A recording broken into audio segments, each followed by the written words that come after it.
Sayın Genel Yayın Yönetmenimiz Sayın Reşat Akar da bizimle beraber. Dün itibariyle aslında gündem oldukça değişti. Kısmi açılım kararları vardı. İşte vatandaşlar PCR'larını yaptırdı, testlerini yaptırdı. Yarın için bir umut, dükkanlarını açacaklar. Kimileri online hizmet verecek vesaire derken ekonomi konuşacaktık. Fakat Sayın Ali Pilli'nin, Sağlık Bakanı Sayın Ali Pilli'nin görevden alındığı haberi geldi.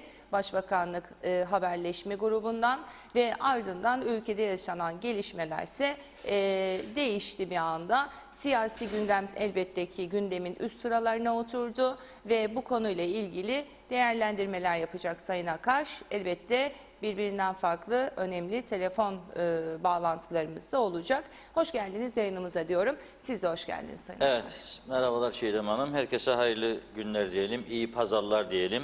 Tabii bugün sokağa çıkma yasağı var. Geçmiş 2 haftada olduğu gibi herkes evinde ve umarım ekran başında bizleri de izliyorlardır. Tabii normalde yayın günümüz yarın olacaktı. Pazartesi, cumartesi, pazar bir dinlenme dönemimizdir ama siyasi gelişmeler nedeniyle bu programı, özel programı yapma ihtiyacı hissettik. Vatandaşlarımızı da aydınlatma açısından. Çünkü sosyal medyada birçok bilgi kirliliği vardır. Acaba Sayın Başbakan Ersan Saner neden Ali Bey'i görevden aldı? Neden onun yerine Ünal Üstel Bey'i getirdi? Bunu ne yaptı? Düşüncesi neydi? Ali Pilli Bey biliyor muydu bu görevden alma olayını? Biliyorsaydı bu sürede ne yaptı? Kendisi yaptığı hizmetlerde, yaptığı icraatlarda kendinin yanlış yaptığına inandığı bir takım mesele var mıydı, yok muydu? Bunların kamuoyunda iyice anlaşılması gerektiği düşüncesindeyiz. Ve bu arada tabii sosyal medyayı izlediğimizde son dünden bugüne 24 saat içerisinde sosyal medyada bu operasyonda Başbakan Yardımcısı Yeniden Doğuş Partisi Genel Başkanı Sayın Erhan Arıklı'nın da etkili olduğu yönünde iddialar var. Dolayısıyla bugünkü programımızda Başbakan Ersan Saner'le başlayacağız. Sayın Erhan Arıklı'yla devam edeceğiz. Daha sonra Ulusal Birlik Partisi milletvekilleri olacak. Ama bu arada programın hemen başında söyleyeyim, yanlış anlama olmasın. Ali Pilli Bey taraftarları özellikle kendisini aradık. Kendisine en yakınları tarafından mesajımızı ilettik. Ali Pilli Bey bugün gün içerisinde yazılı bir açıklama yapacağını söyledi. Ama buradan kendisine çağrı yapıyorum. Canlı yayında telefonla bizlere bağlanabilir. İstediği an, istediği dakika bağlanması da kendisi için iyi olur düşüncesindeyim. Derdini anlatmak. Çünkü yazılı açıklama yaptığı zaman bir siyasetçi bir takım soru işaretleri ortaya çıkıyor. Yani ben mesela kendisine sormak isterim bazı şeyleri. Yani evet, Ali Bey'in iyi iştahatları, insan olarak iyiliği, dürüstlüğü gerçekten hepimizin takdir ettiği bir konu. Ama yazılı açıklama yaptığında kafaya takılacak sorular olabilir. Bu sorularla bu konuların açılması lazım. Çünkü netice itibariyle bizim mesleğimiz de sorgulamaktır. Dolayısıyla kendisine buradan bu açık mesajı gönderiyorum. Başbakan Sayın Ersan Saner'den sonra bağlanmak istiyorsa arkadaşlarımız canlı telefon numaralarında yazarlar şimdi. Dolayısıyla öncelikle Sayın Ersan Saner canlı telefonla bizlere bağlanacak. Bizler de tabii program akışı içerisinde düşüncelerimizi aktaracağız sizlere. Ne oldu? Bundan sonra ne olmalı, ne yapılmalı? Bunları her gün olduğu gibi bugün de konuşacağız sizlerle. Evet. Ama öncelik Başbakan Sayın Ersan Saner'de ona yönelik sorularımız olacak. Sayın Saner şu anda sanıyorum hattımızda. Sayın Saner, iyi günler. İyi günler, iyi yayınlar diliyorum sizlere Reşat Bey. Merhabalar Sayın Başbakan, nasılsınız? İyiyim, çok teşekkür ediyorum. Sizleri sormalı. Sağ olun. Evet, şimdi 3 pazardır biz de gazeteleri çıkaramıyoruz tabii.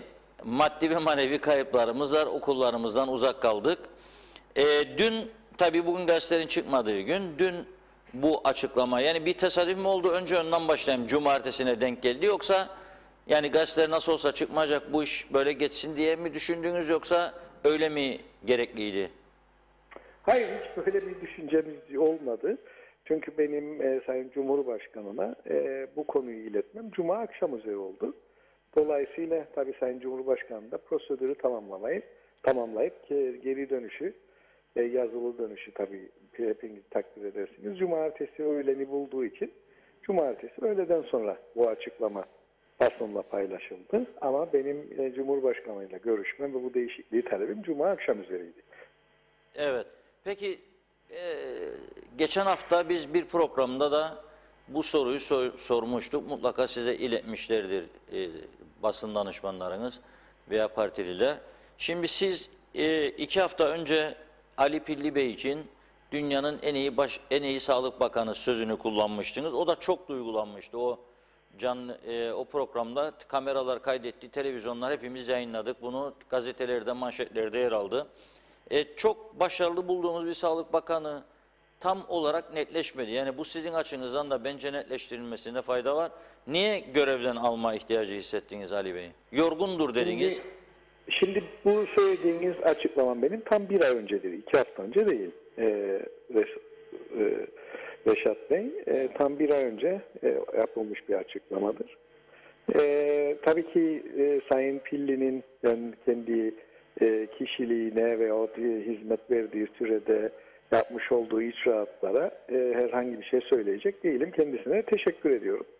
Evet. Yalnız bazen sizler de biliyorsunuz gerek sinerjinin artması, gerekse de uyguladığımız politikalarda farklı bir eğilime geçebilmek adına ki aşı konusunda da sıkıntı yaşadığımızı hükümet olarak söyleyebilirim. Ali Bey'in de bu süreç içerisinde gerçekten çok uzun süre hizmet verdi. Yorulduğunu hissediyorum. Bakanlar kurulu toplantılarında diye bazen kendi kendinin nabzını eliyle ölçtüğünü bütün arkadaşlarımız da bilir. Kolay bir süreç değildi bu süreç. Dolayısıyla bir görev değişikliğinin çok uygun olacağını düşündüm ve bundan dolayı bu icraatı gerçekleştirmiş bulunmaktayım. Dolayısıyla ben kendisine hizmetlerinden dolayı teşekkür ediyorum. Bu Bakanlar Kurulu'ndaki doğru mu? Yani yorgun mu görüyordunuz? Uyuklıyor muydu? Neydi? Yani bir yorgunluk oldu. Kolay bir süreç değil. Covid-19 bütün dünyanın üzerinde hala daha çözüm bulamadığı bir virüs. Dolayısıyla Ali Bey'in de bu süreçte bayağı yorulduğunu gözlemlediğimi çok net ifade edebilirim. Peki aşı konusunda sıkıntı var dediniz. O da aşıyı temin etme sıkıntısından söz ediyordu. Sizin söz ettiğiniz sıkıntı aşılar geldiği halde planlı programlı dağıtılamadığı konusu mudur? Planlama konusunda arzu ettiğimiz metodolojiyi uygulamakta sıkıntı yaşadığımızı söyleyebilirim. Burada tabii gerek Sağlık Bakanlığı gerekse benim de Başbakan olarak sıkıntılarımızın olduğunu kabul ediyorum. Dolayısıyla bu süreçte burada daha hassas davranmak zorundayız. Çünkü dünyada aşıya ulaşmak kolay bir şey değil. Anavatan Türkiye Cumhuriyeti'ne ben bir kez daha teşekkür etmek istiyorum. Bizlere 80 bin aşı bugüne kadar göndermişlerdi. Dünyada aşıya ulaşmak kolay değil derken de bunu çok net şöyle ifade edebilirim. Güney Kıbrıs bir Avrupa Birliği üyesi olmasına rağmen şu ana kadar Güney Kıbrıs'a 70 bin doz aşı gitmiştir. Evet. Nüfusunun bize göre 4 kat fazla olduğunu düşünürsek 1.200.000 geçiyor kayıtlarda çünkü. Bize 80 bin aşı gelmiş ise bugüne kadar Güney'e 320 bin doz en az aşı gitmesi gerekirdi. Evet. Dolayısıyla Güney'e şu anda giden aşı miktarı 70 bin. Ki bu 70 binde de 16 bin aşının Kuzey Kıbrıs Türk Cumhuriyeti'ne verilmesi gerekliliği söz konusu. 17 binin. Ki o da gerçekleşmedi. O da ayrı bir konu. Dolayısıyla biz gerçekten anavatanımız sayesinde bu konuda çok iyi noktadayız ve dünyadaki diğer ülkelerde gerek hastalığa yakalanan ve hayatını kaybeden oranlarına baktığınızda Kıbrıs'ın güneyiyle, İzlanda'yla, Malta'yla mukayese ettiğinizde inanılmaz bir fark olduğumuzu aralarında görüyoruz. Bu da bizim ciddi bir artımız olduğu yönünde. Bu bağlamda da baktığımızda aşının bu kadar zor elde edildiği bir dönemde bizim hassasiyetimiz olduğunu, bizim bu konuda bir takım sıkıntımızın olduğunu ben ifade edebiliyorum Başbakan olarak. Bunu da tekrardan gözden geçireceğiz bu son dönemde. Peki önceden uyarmış mıydınız Ali Bey? Yani bu aşı programlaması doğru değil, eksikleriniz vardır, şöyle yapınız, böyle yapınız, hızlandırınız diye bir uyarı oldu mu? Zaten bugün bir başka arkadaşımız Ali Bey'in benim kendisiyle birebir konuştuğumu birçok konuyu birlikte paylaştığımızı kendisi ifade etmiştir. Bu konularda daha çok bir şey konuşmak istemiyorum. Çünkü burada sıkıntı varsa, evet, Ali Bey'in aşı programında uygulanan sıkıntı varsa uygulamaları denetleme konusunda da benim de sıkıntılarım olabilir. Dolayısıyla bunu düzeltme zorunluluğumuz olduğunu ifade ederim ve bundan sonra bu konuda çok daha hassas olacağımızı ifade ediyorum. Evet, şimdi bir iki kısa soruyla daha tamamlayalım bu konuyu. Ekonomik baskılar, yani bazı ekonomik çevrelerin baskıları oldu mu size? Ali Pilli Bey bizi kapadı, ekonomi dibe vurdu falan, böyle bir baskı gördüğünüz iddiaları var çok kamuoyunda, sosyal medyada.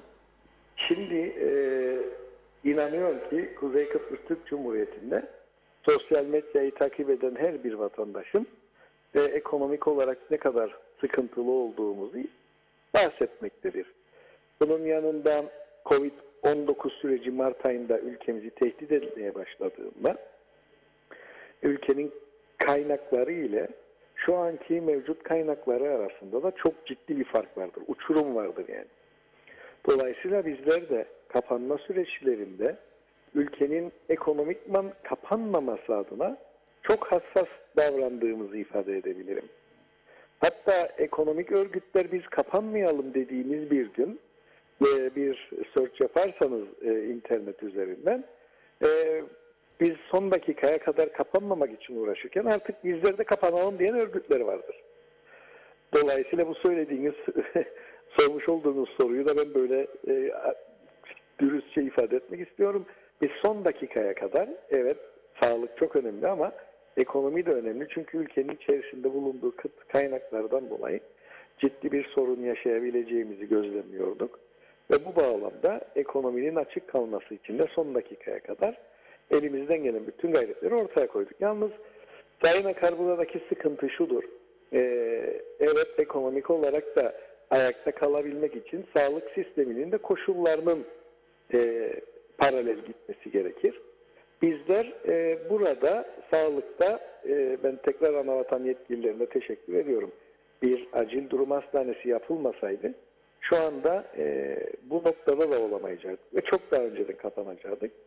Bu hastalığın da önümüzdeki bir yıl içerisinde, yani 2021'in sonuna kadar da biteceği de söz konusu değil. Bunu da üzülerek ifade ediyorum ama gördüğüm gerçekte bunu halkımdan paylaşmam lazım. Bunun için evet, hastanemizin altyapısını da insanlarımızın rahatsızlandığı zaman hastanelerde tedavi görebilecek yatak kapasitesinin de artılması gerektiğine inanıyorum. Ve geçtiğimiz haftadan itibaren de bu konuda hastanelerimizin nasıl tekrardan dizayn edebileceği yönünde de bir çalışma başlattığımızı söylemek istiyorum. Bunun yanında temaslı takibi çok önemli. Çünkü bizim mevcut uyguladığımız temaslı takip sistemimizden insanlarımız maalesef pek memnun kalmadılar. Düşününüz, özel sektörde temaslı duruma giren herhangi bir kişi 14 gün karantina süreci dolayısıyla işsiz kalacağından kendisini ben temaslıyım diye ifade etmekte çok zorlandı ve çoğu zaman da temaslı olduğunu gizledi. Bu da hastalığın yayılmasını tetikledi. Biz bu bağlamda da bir kanun hükmünde kararname çıkararak temaslı olan kişilerin sosyal sigortalar veya sosyal güvenlik yasası çerçevesinde ödenmesinin önünü açtık. Yani bir rahatsızlık kapsamına aldık bu Covid-19 sürecindeki temaslı arkadaşlarımızı. İkincisi de 14 gün 14 metrekarelik bir odada herhangi bir kişiyi tutmanız mümkün değil. İnsanlar bunlardan dolayı da karantinaya girmedi. Bir de buna ek olarak oradaki alacakları otelcilik hizmetlerinden şikayetçi olduklarını düşünürseniz veya odaların kendi durumlarından insanlar temaslı olduğu halde hep bizlerden kaçmaya çalıştı.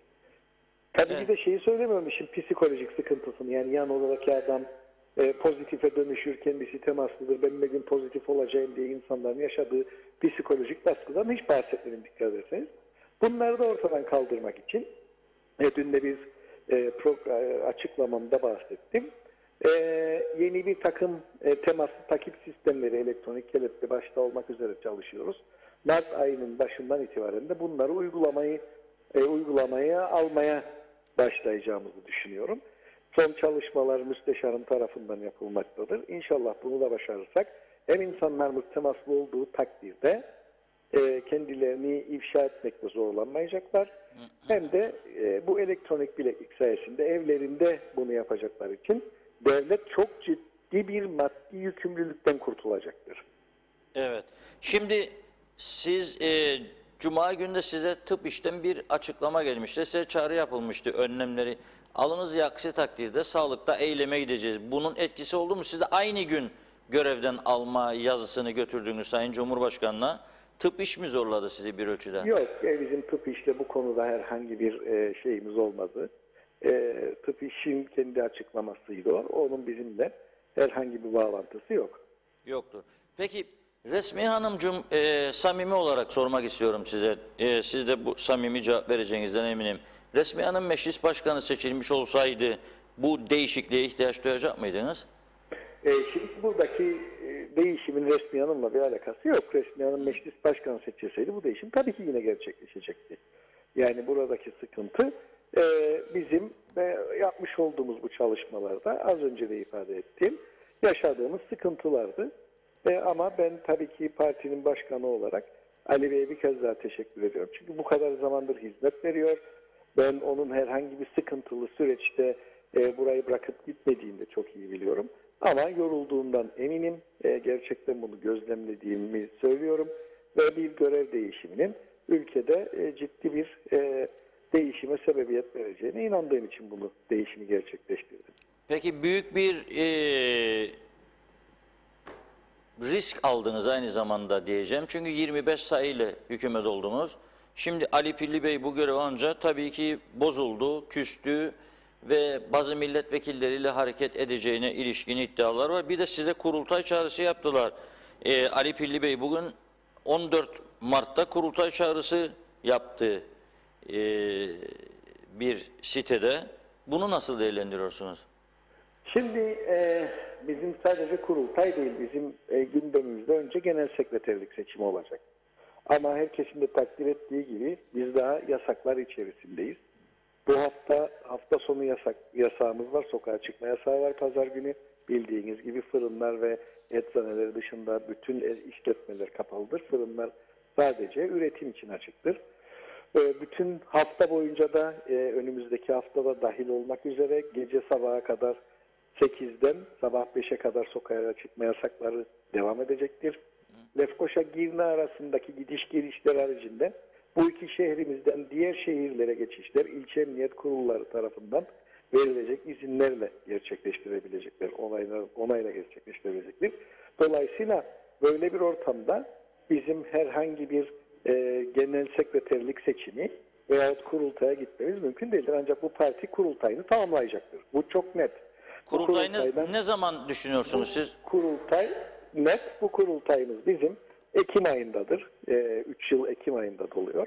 Parti meclisimizden son aldığımız karar bunun ileriki günlerdeki Haziran ayı için konuşulmuştu o günlerde ama Haziran mı olur, Ekim mi olur tekrar duruma göre değerlendirileceği ifade edilmiştir ama ben şunu çok net söyleyebilirim. Mart ayı içerisinde Covid-19 koşulları düzenlediği takdirde biz genel sekreterlik seçimimizi tamamlayıp yani ondan sonra hep birlikte parti meclisimizde alacağımız bir kararla da kurultayımızın tarihini belirleyeceğiz. Burada hiç kimsenin herhangi bir çekincesi olmasın.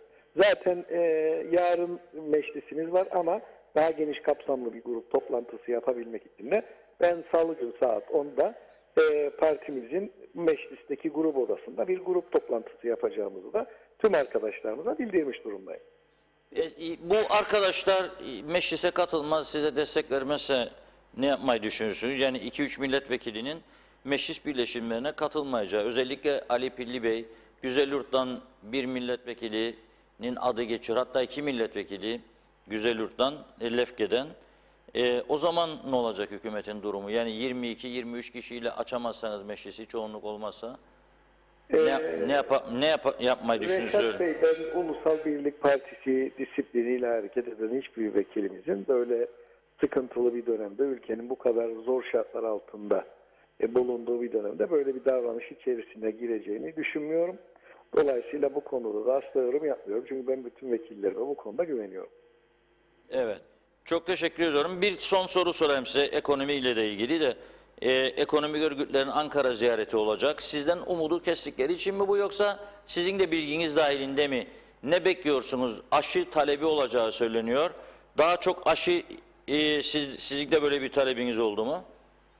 Türkiye'den. Sayın Cumhurbaşkanı Yardımcımız Fuat Oktay Bey'in, hatırlayacaksınız, bizim 4 protokol imza töreni sırasında 40 bin aşı 2 saat içerisinde ülkede olacak demişti ve 40 bin doz aşı o gün 2 saat içerisinde ülkeye inmişti.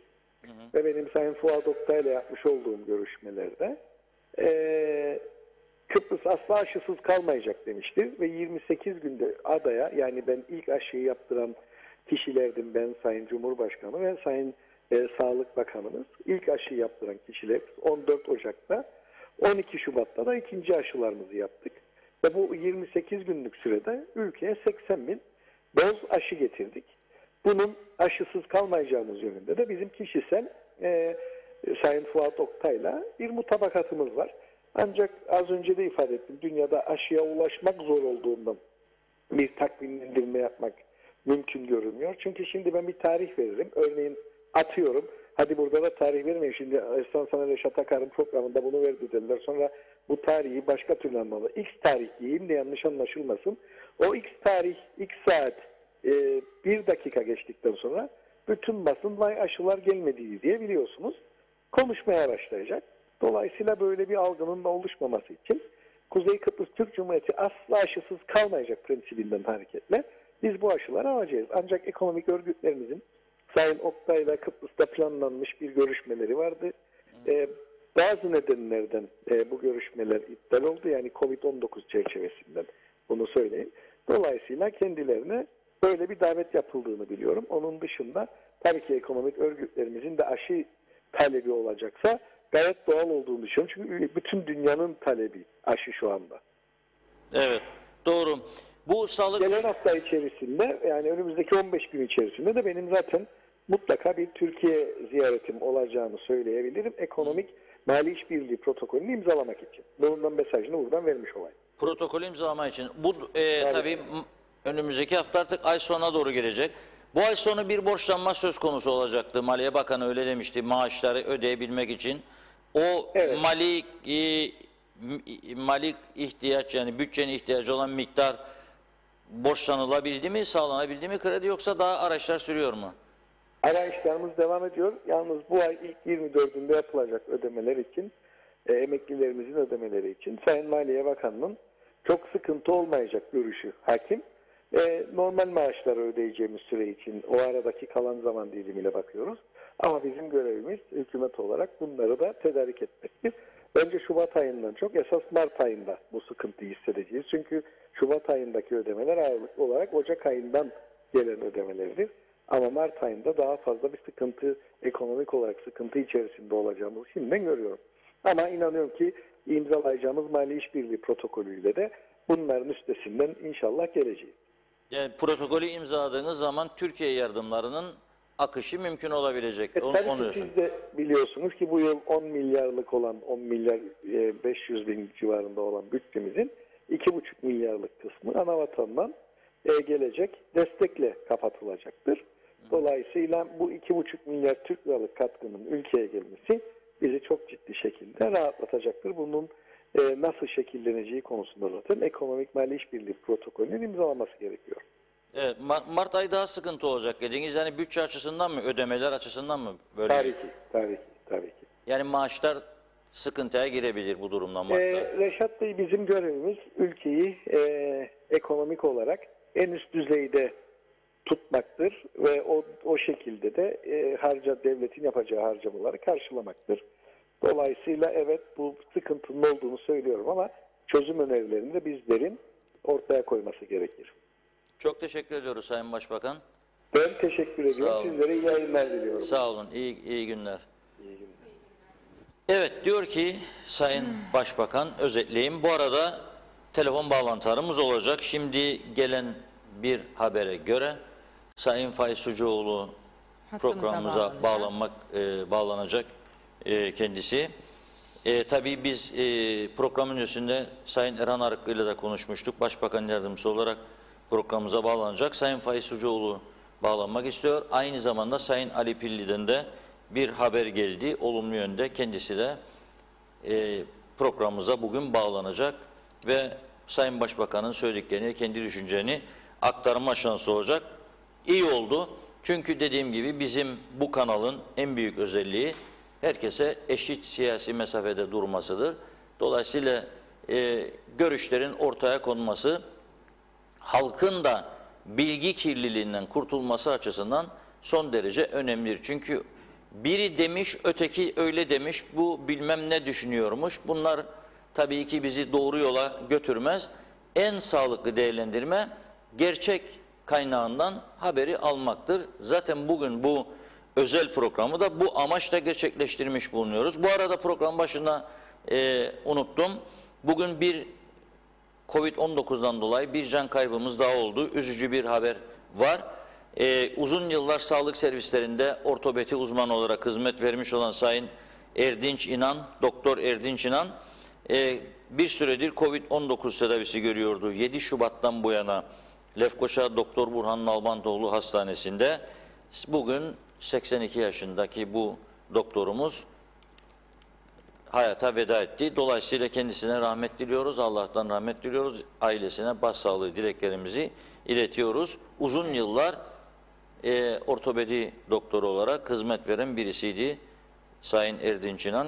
Kendisine Allah'tan rahmet diliyoruz. Ve bugün dün de olduğu gibi Girne'de PCR testleri yapıldı. 2 gün içinde Girne'de yapılan ücretsiz PCR testlerinin sayısı 1500'e yükseldi. Sağlık Bakanlığı bu konudaki çalışmalarını da sürdürüyor. Dolayısıyla bunları da sizlere aktardım. Sayın Başbakan'ın söylediklerini de özetleyecek olursak, şöyle diyor Sayın Başbakan, bazı Bakanlar Kurulu toplantısında da Ali Pilli Bey'in yorgun olduğunu görüyorduk diyor. Arkadaşlar da görüyordu. Yani uyku hali mi vardı diye sordum ben. Onu ima eden bir değerlendirme yaptı Sayın Ersan Saner. Aynı zamanda o dünyanın en iyi sağlık bakanı sözünü 2 hafta önce değil 1 ay önce söyledim diyor. Yani demek istiyor ki o gün söylediğimde o kadar yorgun değildi. Şimdi son günlerde daha çok yorgun olduğunu gördüm. Kendisini de uyarmış. Görevden alınmasına ilişkin yazıyı da Cuma akşamı götürmüş Sayın Cumhurbaşkanı'na. Ama Sayın Cumhurbaşkanı dün öğleden sonra onaylamış bunu. Talep gidince Başbakan'dan onaylamak zorunda kaldı. Bu arada parti içinde çok yoğun gerilim var. Görüyoruz Ulusal Birlik Partisi içerisinde. Özellikle Güzelyurt ve Lefke milletvekilleri bu konuda Sayın Ali Pilli'nin yanında yer alıyorlar. Çok sayıda vatandaşımız da Sayın Ali Pilli'nin yanında yer alıyor. Bir Ali Pilli destekçileri diye sosyal medyada bir grup oluşturuldu. Biz programa girmezden önce 12.000 civarında da bir destek vardı Sayın Ali Pilli'ye. Yarın da saat 9.30'da Güzelyurt Kapalı Çarşısı önünde Salih Güzeltaş ve bazı örgütlerin organizasyonuyla bir Ali Pilli'ye destek eylemi yapılacağı haberini aldık. Yine programa gireceğimiz anda Güzelyurt'tan ulaştırıldılar. Bu arada ben kesmek istemiyorum ama telefonumuzun ucunda Ulusal Birlik Partisi Milletvekili Sayın Faiz Sucuoğlu var. Hatta onu bekletiyoruz. Evet. Alalım o zaman. Sözü verelim. Alalım. Sayın Sucuoğlu iyi günler. İyi günler, iyi günler diliyorum. İyi pazarlar. İyi yayınlar, iyi pazarlar. Merhabalar doktorum, nasılsınız? Selamlar, teşekkürler Esat Beyciğim. Sizleri sormalı. Sağ olun. Şimdi az önce izleyebildiğiniz mi bilmiyorum Sayın Başbakan'ın Yok, söylediklerini. dışarıdayım ben. Evet. Ben özetlemeye çalışırdım Tabii. izleyicilerimize de. Herkes tabii bizi başından itibaren izlememiş olabilir. Evet. Ekim'de olacak diyor kurultay. Mart olmaz diyor, bu Covid sürecinde biz diyor sokağa çıkma yasakları var. Daha devam edecek diyor. Nasıl olur diyor, biz kurultay yapacağız. Ama diyor Mart ayı içerisinde genel sekreter seçimi yapılacak. Sonra da parti meclisinde kurultayı tartışacağız diyor. Bazı arkadaşlar Haziran ayını telaffuz etmişti ama kurultayın zamanı Ekim'dir diyor. Onunla başlayalım, ne diyorsunuz? Yani şunu söyleyeyim, biz grupta kendisinin de Sayın Başbakan'ın da katıldığı grup toplantısında 19 milletvekili görüş birliği içerisinde, altını çiziyorum, görüş birliği içerisinde Haziran sonuna kadar bu kurultayın yapılması yönündeydi. Tüm 19 vekil birlikte bundan yaklaşık 1,5-2 ay önce yapmış olduğumuz toplantıda alınan görüş birliği buydu. Dolayısıyla şimdi Haziran sonu dururken zaten 2021 yılı olağan kurultayın yapılması gereken bir yıldır. Şimdi bu Haziran'dı. Şimdi sizden duyuyorum. İlk defa duyuyorum. Ekim'den söz ediliyor. Ekim geldiğinde erken seçim hikayesi bu aralığa veya başka bir tarihe ertelenecek. Bunlar tabii şu anda tabanın kaldırabileceği konuşmalar ve şeyler değildir, düşünceler değildir. Taban şu anda ayaktadır. Dünden bu yana tüm arkadaşların telefonları kilitlenmiş vaziyettedir. En erken bir zamanda bu taşların yerine oturması anlamında kurultayın yapılması gerekir Reşat Bey. Buradan öyle kaçmak, uzaklaşmak, efendim işte erteleyelim, olağan zaten Ekim'deydi, Ekim'e kadar kalsın. Bu parti bunu kaldıramaz, onu söyleyeyim. Peki şunu soracağım. Ehsan Bey bunda direnirse tavrınız ne olacak?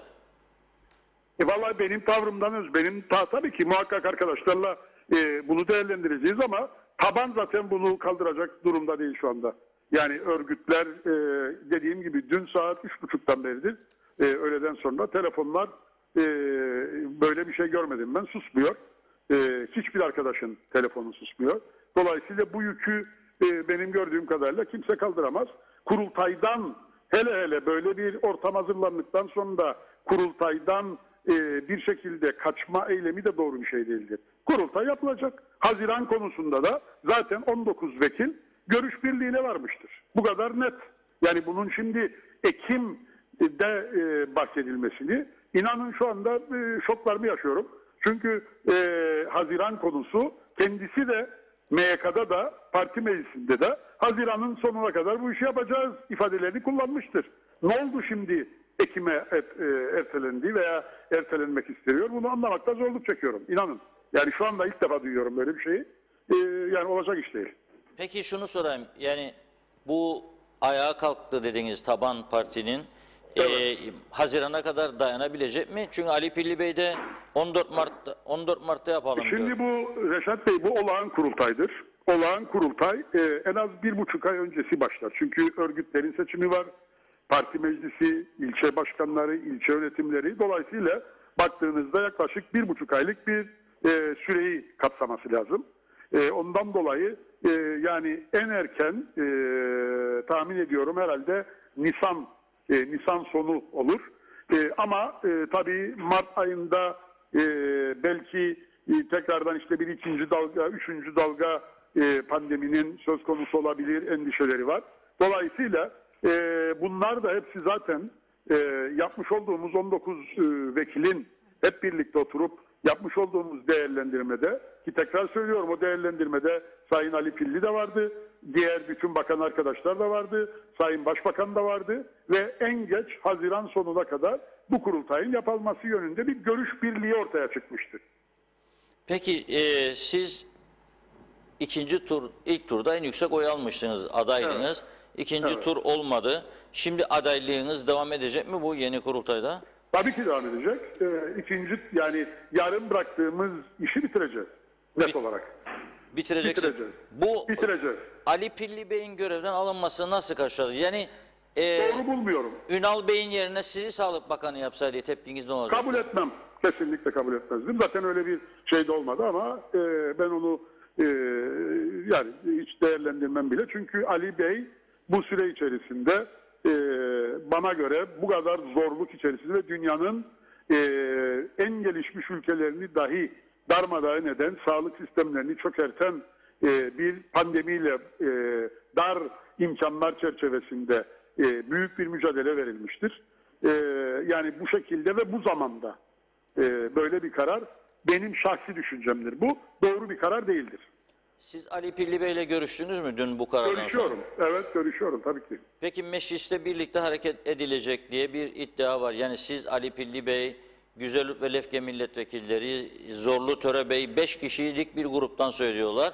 Yani meclis şu an için öyle bir durum yok.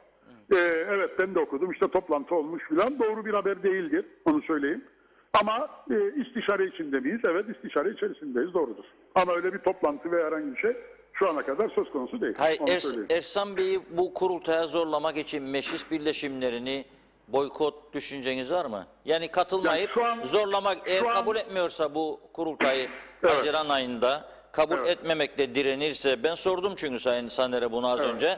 O diyor ki bizim partimizde disiplin vardır, bunu yapacaklarına ihtimal vermem dedi. Şimdi siz ne diyorsunuz? Yani yapmam ben bu kurultayı Haziran'da, Ekim'dir derse siz o zaman yani başka tedbirler... Yani şöyle Reşat Bey, şu var. Yani neden Haziran'da olmayacağı yönünde muhakkak bir açıklama getirmesi lazım. Çünkü dediğim gibi biraz önce 19 vekil arkadaşın hep birlikte görüş birliğine vardığı tarihtir bu. Kendisi de aynı görüşte ve kendisi de Sayın Ersan da hem parti meclisinde hem de MYK toplantılarında bunu belirtmiştir ve evet, Haziran'ın sonuna kadar da bu işi yapacağız demiştir. Yani ne değişti veya ne oldu ki şimdi Ekim'den bahsediliyor. Tabii bunun bir açıklama borcu var. Onu söyleyeyim. O yani bir şekilde bunun bir sebebi olması lazım. Ersan Bey bu görev değişikliğini yapmazdan önce sizinle hiç temas kurdu mu? En çok oy alan Hayır. bir adaydınız Zaten- neticede. Hayır. Televizyonda izledik. Hiçbir Daha haber doğrusu televizyonda değil. Ben dün Tatlısu'daydım. Telefonlar yağmaya başladı. Böylece öğrenmiş olduk. öğrenmiş oldunuz. Evet. Peki nasıl karşıladınız? Siz bu operasyon genelde Ulusal Birlik Partisi'nde nasıl bir yara verdi, yara açtı? Vallahi Reşat Beyciğim, bunu tabanla konuşacaksınız. Çok büyük bir yara ve çok büyük bir tepki söz konusu. Yani bunu zaten görmemek mümkün değil. Facebook'lar açarsanız, internet sayfalarını açarsanız zaten başka bir konu yok. Biraz önce programı beni bağladığınız zaman dinleme fırsatı oldum. 12 binin üzerinde bir şey var, destekçi var ki bu çok daha yüksekti. Zaten bunlar her şeyi ifade ediyor. Evet. Çok teşekkür ediyoruz Sayın Sucuoğlu. Rica ederim. İyi yayınlar diliyorum. Sağ olun. Kolay gelsin sizlere de. Evet. UBP zaten amblemi güneştir. Ateş UBP'yi yakıyor şu anda. Yani UBP'nin güneşi kendisine zarar veriyor artık. Çünkü parti içinde gerçekten çok ciddi şeyler oldu ve gerçekten inanılmaz da değişimler, yani inanılmaz olaylar yaşadı bu Ulusal Birlik Partisi son bir sene içinde. Bir de Başbakan, Parti Genel Başkanı, Cumhurbaşkanı seçildi. Seçilince Başbakanlık 2 ay boş kaldı, hükümet kurulamadı. Ersan Saner Bey 2 defa görevlendirildi bu hükümeti kurabilmek için. UBP'nin kurultayı 1. turu yapıldı, 2. tur son anda iptal edildi, vazgeçilmedi. Kıbrıs Türk siyasetinde benzeri görünmemiş bir olaylar yaşandı. Sonra Ersan Bey hükümeti kurdu. Hükümeti kurduktan sonra şimdi daha bu hükümet 40-45 günlük bir hükümet, 50 günlük bir hükümet, tam sayamadım tarihini. 2 ay bile olmadı, yani 2 ay bile olmadan bu hükümet hemen 2 tane bakan değiştiği yeri gerçekten yani kolay bir iş değil. Ama özetleyelim, Ersan Saner Bey diyor ki Ulusal Birlik Partisi kurultayının tarihi Ekim ayıdır ve Haziran'da telaffuz etti bazı arkadaşlar. Daha bunun kararı verilmedi ama Mart'ta olmaz diyor.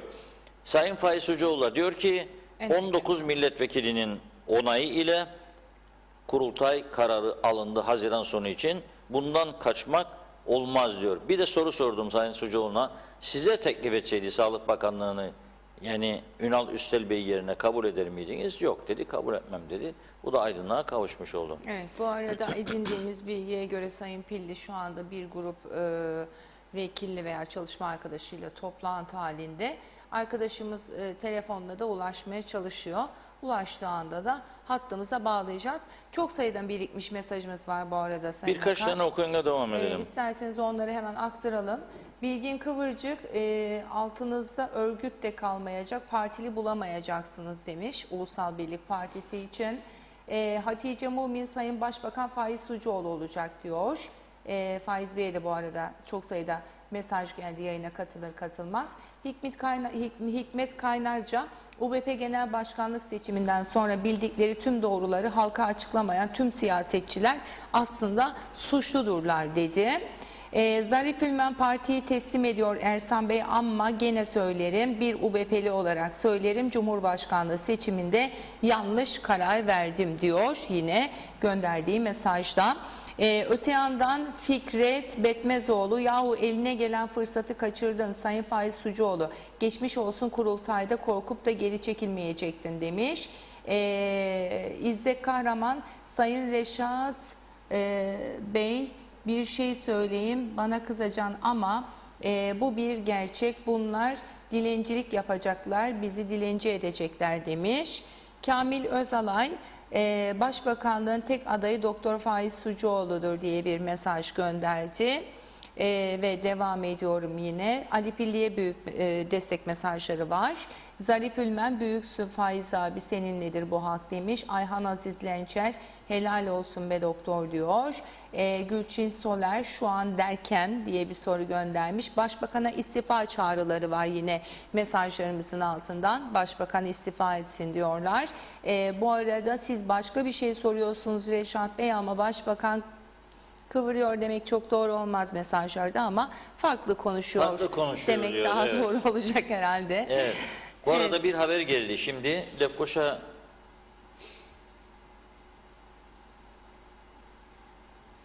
Türk Belediyesi'nde Demokrat Parti'nin üyesi olan Ender Denktaş Vangöl, yani Serdar Denktaş Bey'in kız kardeşi, Sağlık Bakanı Ali Pilli'nin görevden alınmasına sessiz kaldığı için Demokrat Parti'den istifasını açıklamış. Tabii Serdar Denktaş Bey abisi de açıkladıydı ama etmemişti. Hala daha partileri benim bildiğim ama Ender Hanım istifasını açıklamış. Herhalde bu istifasını sürdürecek. Şimdi tabii çok mesajlar, bunların tümünü okumak mümkün değildir Çiğdem Hanım bugün. Çünkü yoğun bir gündem var önümüzde. Bunları değerlendirmemiz lazım. Şimdi Ali Pilli Bey demiş ki bir yazılı verdiği bir mesajda herkes hesabını verecek. 14 Mart Ulusal Birlik Partisi olağanüstü kurultaya gitmesi için herkes elinden geleni yapacak demiş. Artık demiş Ersan Saner burada oturamaz demiş Ali Pilli Bey. Ne söyledi, ne söyle doğrudur, değildir, en doğrusu nedir? Onları biraz sonra kendisine soracağız. Ama Ersan Saner Bey'in bir ay önce dedi, bana göre bir ay yok tabii bunu ama öğreniriz şimdi arkadaşlarımız yayına verdiğinde tam tarih ortaya çıkar. Ali Pilli Bey için ne söylemişti o gün, onu bir ekrana getirelim, hatırlamakta fayda vardır. Evet. Bu arada VTR hazırlanıncaya kadar ben Hazır de mesaj okuyalım. Hazır mı? O zaman tamam. Hemen. Verin o zaman. Sayın Bakan burada, ben de buradayım. Yani bu kadar net buradayız yani. İstifa eden birinin burada olması söz konusu değildir. Sayın Bakan, bakınız çok net söylüyorum. Dünyadaki sağlık bakanları içerisinde bence en başarılı sağlık bakanlarının da başında gelmektedir. Dolayısıyla bu tip olaylarda tabii ki herkesin kendi bilgi, deneyim ve kendi mesleki tecrübelerinden dolayı görüşleri olabilir. Ama burada asıl olan, az önce de söyledim, evet sağlık olmazsa olmazımız. Sağlığı mutlak surette korumamız gerekiyor. Zaten benim bütün açıklamalarıma bakınız, hepsinde bunun altını özellikle çiziyorum ama paralel ekonomiyi de götürmemiz gerekir.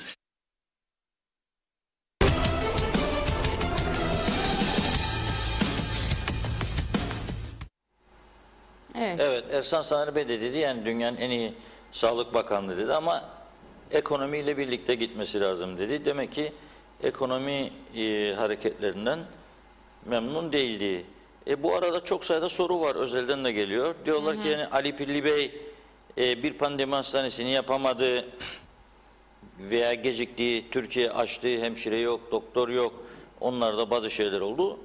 Onları da Ali Bey'e soracağız yani niçin açılamadı, niçin olmadı, kendisine bunları soracağız. Tabii muhalefet partileri de Ulusal Birlik Partisi'nin içinde bu yaşananlardan elbette onlar da yararlanma, istifade etme düşüncesinde olacaklar. Bu doğaldır. Tabii paylaşımlar da yaptılar, açıklamalar da yaptılar.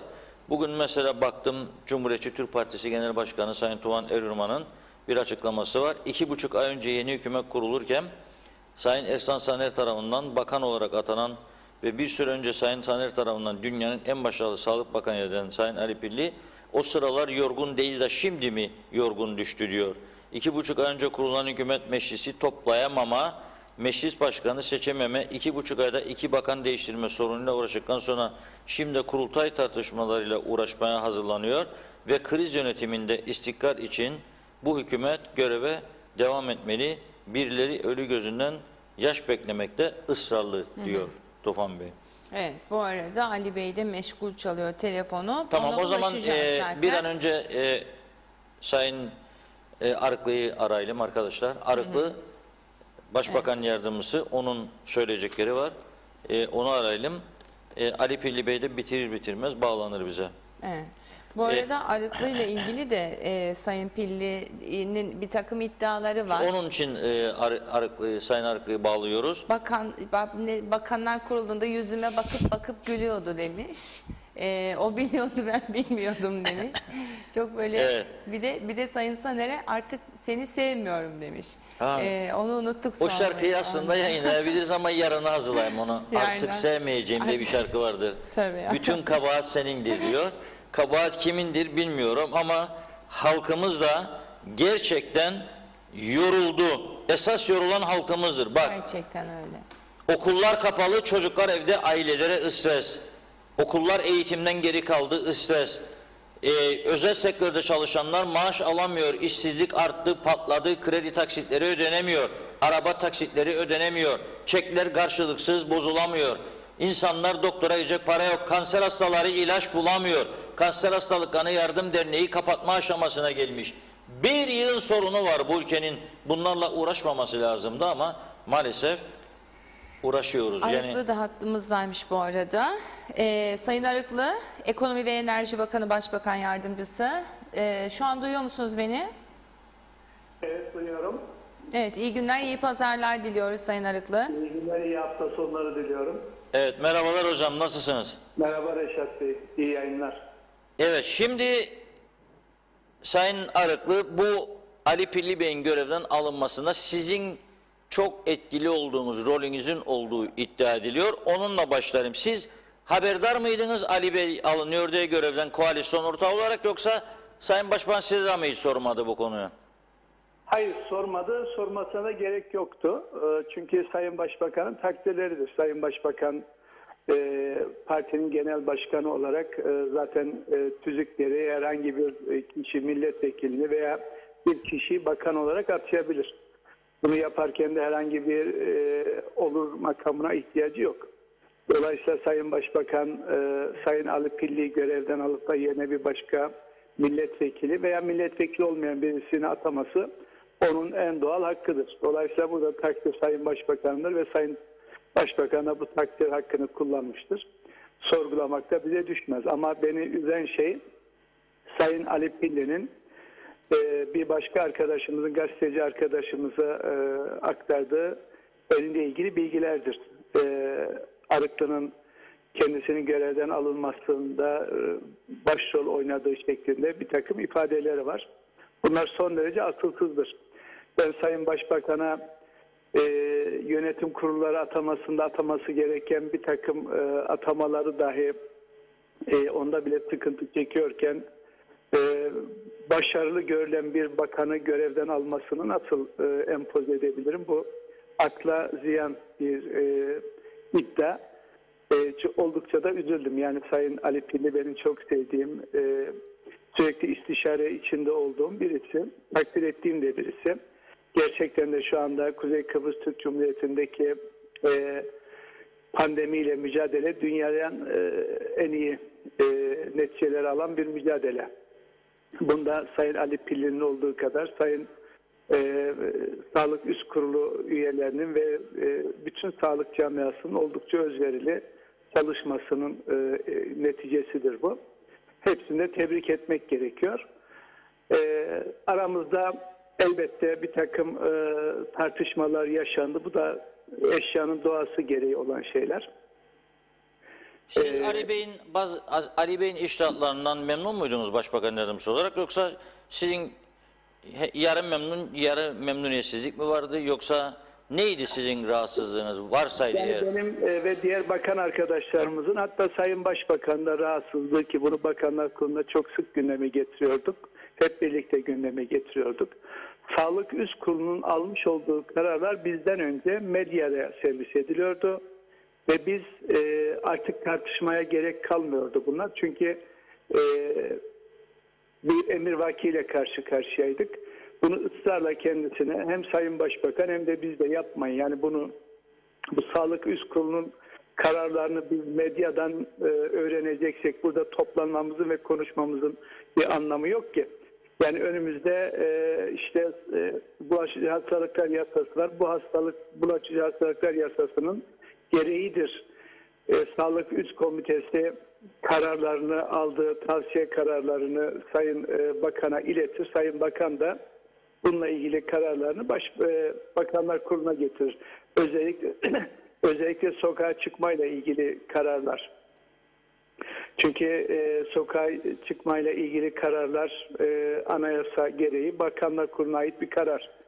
Ama en son mesela bundan önceki Sağlık Üst Kurulu'nun kararlarına baktığımızda Sağlık Üst Kurulu sokağa çıkma yasağı uygulanmasına karar verilmiştir diyor. Ben buna defalarca ve şiddetle itiraz ettim. Sizin böyle bir yetkiniz yok.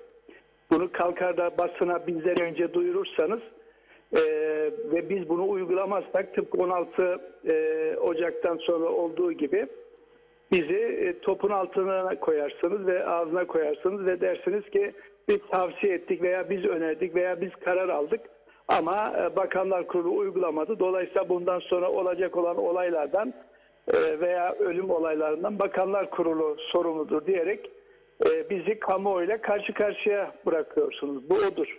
Dolayısıyla Sayın Ali Pilli'nin burada Sağlık Üst Kurulu'nu kontrol etmesi gerekirdi.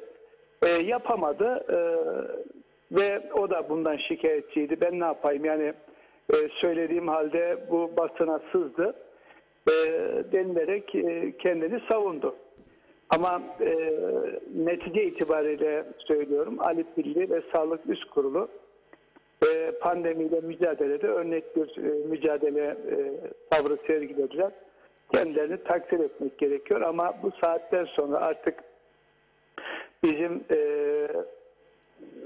sağlıkla birlikte ekonomiyi düşünmemiz gerekiyor. Çünkü ekonomi şu anda Kıbrıs'ta, Kuzey Kıbrıs Türk Cumhuriyeti'nde felç durumdadır. Sayın Başbakan Mart ayında ciddi sıkıntı yaşanacağını söyledi az önce. Yani Şubat'ı bir şekilde halledeceğiz diyor. Çok Ama doğru söylüyor Sayın Başbakan. Yani bu rakamlara baktığımızda şu anda düşünün ki Reşat Bey ay sonuna kadar bizim toplayabileceğimiz para miktarı 150 milyon lira civarıdır ve ihtiyacımız olan rakam 650 milyon liradır. Mart ayında bu 150 milyon lirayı da bulamayacağız ve borçlanma kapasitemiz de bitecek. Hal böyleyken Sağlık Üst Kurulu yapılan toplantıda bizi ilgilendirmez. Bizim temel konumuz sağlıktır. Ekonomi bizi ilgilendirmez tavrıyla ortaya çıkarsa bu yanlıştır. Bunu anlatmaya çalışıyoruz. Yani dünyanın hiçbir yerinde bu RO değeriyle, bu vaka sayısıyla kapanan bir ülke yoktur. Bu kolaycılıktır. Yani kapanın ve Covid'i sıfırlayın. Sağlıkla başarılı olur. Peki ekonomi ne olacak?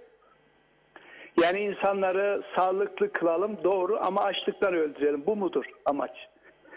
Burada bir orta yol bulmamız gerekiyor ama Sağlık Üst Kurulu bu beni ilgilendirmez. Ben sağlığa bakarım noktasında davranıyor. Ve Ali Pilli Bey de Sağlık Üst Kurulu bir türlü bu noktada ikna edemedi. Dolayısıyla bir sıkıntı yaşandı. Görünen o. peki şunu sormak istiyorum size. 2,5 aylık bir hükümetsiniz değil mi yaklaşık? Evet, doğru. 2,5 aylık süre içerisinde meclis başkanlığı seçiminde kriz yaşandı. Sonunda seçildi. Meclis başkanı seçilemeyen Resmiye Hanım şimdi kabinede bakan oldu. Bu arada Ali Pilli Bey gitti. Ulaştırma Bakanı daha oturduğu sandalyeyi ısıtmadan Sağlık Bakanı oldu. UBP içinde kurultay çağrıları başladı. Ayaklandı parti. Şu anda da yazıyorlar özelden görüyorum. UBP'nin parti meclisi üyeleri de yazıyor bana. Bu parti diyor bir ara 14'lere düşmüştü milletvekili sayısı, ne sıkıntılar yaşadık diyorlar. Şimdi biz gene bu parti dibe doğru gidiyor. Onun için bir an önce kurultay diyorlar. Sizin 11'inde kurultayınız var. Genel sekreteriniz partinin 2. milletvekili size rakip çıktı. Siz de dediniz ki eğer o kazanırsa milletvekilinden de istifa ederim, bırakırım giderim, akademisyen olurum. Bu toplumun bir ferdi olarak ben bu hükümetten ne umabilirim acaba? Siz bana ne tavsiye edersiniz?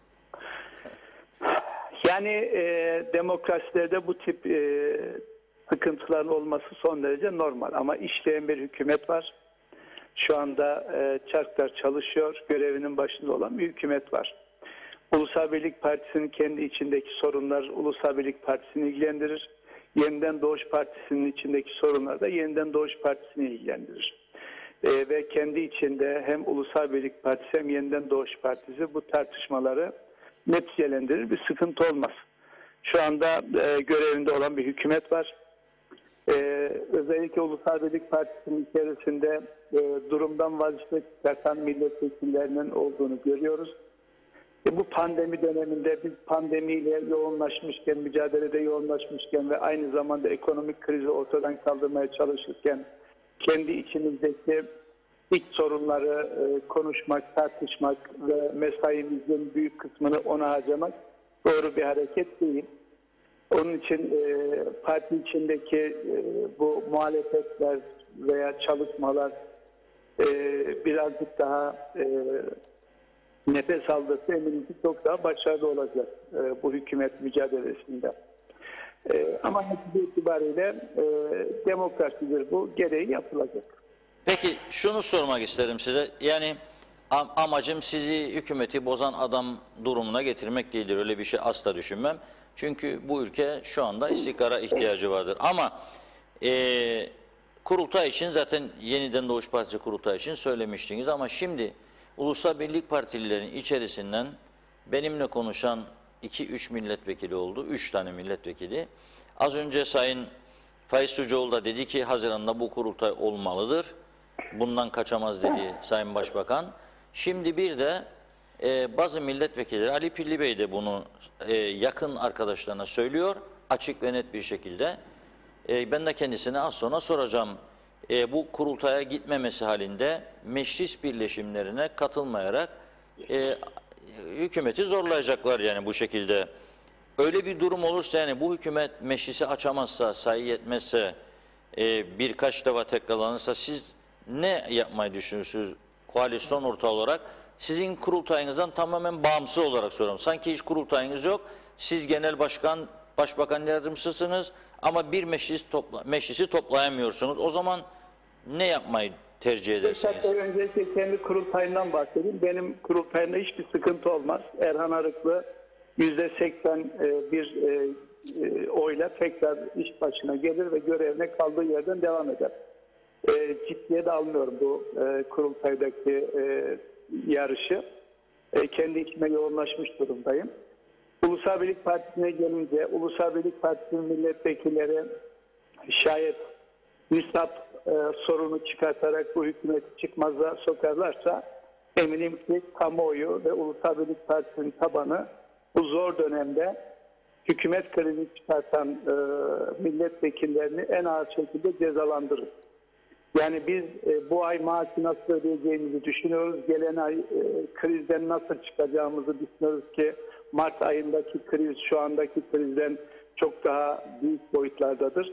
Biz bunlara yoğunlaşmışken milletvekilleri korku sevdası içerisinde hareket eder de problem çıkartırlarsa ve hükümeti çalışmaz bir hale getirirlerse kamuoyu zannediyorum bunun hesabını görür. Dolayısıyla hesaplarını millet ve halka verirler.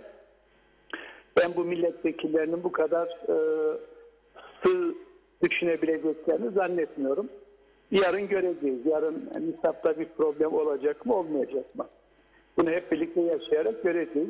Ama dediğim gibi şu anda bu hükümet hem sağlık kriziyle hem ekonomik krizle boğuşuyor. Bütün imkanlarını kullanarak sorunların üzerine gitmeye çalışıyor. Ama biz bunlarla boğuşurken arkamızdan birileri hesap çevirmeye ve şahsi menfaatlerini ülke çıkardan önüne çıkarmaya çalışırlarsa yapacak bir şey yok. Halkımız gereken kararı, gereken cezayı keser zannediyorum diye düşünüyorum. Evet, çok teşekkür ediyoruz Sayın Arıklı. Ben teşekkür ederim. Kolaylıklar diliyoruz. Herhalde bugünlerde daha sık bağlanacağız sizlerle. Aramıza sakın kara kedi koymasınlar lütfen. İyi yayınlar diliyorum. Tamam, teşekkür ediyoruz. Evet. Başbakan diyor ki biz böyle gördük diyor. Yorgundu diyor. Sayın Arıklı diyor ki biz diyor yani hizmetlerine de teşekkür ederiz diyor. Ama Sağlık Üst Kurulu'nun almış olduğu kararlar diyor Bakanlar Kurulu'na gelmezden önce diyor basına sızardı. Çünkü bütün devlet kademelerinin içine de sızan basıncılar vardır. Yani hem basıncıdır hem basıncı memurdur. Yani hem basıncıdır hem memurdur. Orada oturur toplantıda alo der yahut da WhatsApp'tan kararlar alınırken tak tak tak tak yazar bağlantılı olduğu yere. O da onun görevidir. O da onu yapacak. Bütün devletin gelmiş olduğu durumu ortaya koyar bu. Bu devletin hangi sırrı gizli kaldı acaba? Hangi sırrı? Var mıdır böyle bir şey? Var mıdır dünyada benzeri bir devlet yönetimi? Yok. Yani bu artık böyle oldu burası. Biz yarattık bu düzeni. Kendim ettim kendim buldum diye bir şarkı var ya bak o da güzel ha. Bir önce neydi? Sevemez kimse seni miydi? Evet. Yok neydi? Ali Bilge sevmiyorum mu dedi. Artık sevmeyeceğim dedi pardon. Artık sevmeyecekmiş. Bir de Bu onun arada arkasına ben kendim hemen- ettim kendim buldum şarkısı da vardı.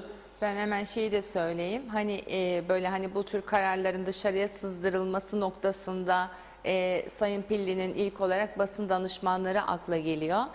Sevgili Gizem de şu anda bizi izliyor. O kararları sızdıran biz değil, sürekli bizim bir üzerimize geliyorlar. Sanki bizi kasteder gibi oluyor dedi.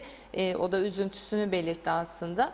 Elbette kimseyi kastetmiyor şu veya bu şekilde. Kararlar da alındıktan sonra zaten gizli saklı bir karar da yok ortada. Neticede yurttaşa duyurulacak, kamuoyuna duyurulacak kararlardı. Sevgilerimi iletiyorum diye de eklemiş bu arada. Sağ Ben olsun. zaten yani illa ki onlar verir diye bir iddiada da bulunmadım. Aynı zamanda da verseler de dedim normaldir çünkü yani bir atasözü var göz görür can çeker derler. Orada sen görürsün mesleğindir. Tabii ki onu da yapacaksın meslekten geri kalmaz insanlar.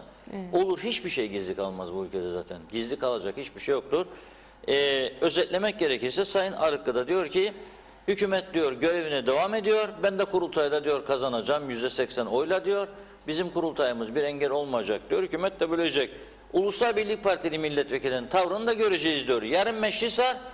Bizler de yarınki programda bunu çok etraflı tartışacağız. Mecliste neler olacak? Bir de mecliste yarın aşılama meselesi var. Bazı milletvekilleri peşin peşin dedi ki yaşlılarımız beklerken biz aşı olmayacağız, kabul etmiyoruz dediler. Biz de olmadık daha şu ana kadar, onu da söyleyeyim. Yani Medya ordusu gitti falan diyorlar ama biz Medya ordusundan olmadığımız için biz gitmedik, bekliyoruz. Hakikaten 85-90 yaşında olup kronik hastalığı olanlar var, kanser hastası var, diyabet hastaları var. Onların öncelikle aşılanmasını bekliyoruz. Bittikten sonra sırada bize geldiğinde olacağız. Şimdi mecliste yarın birleşim açılır mı, açılmaz mı?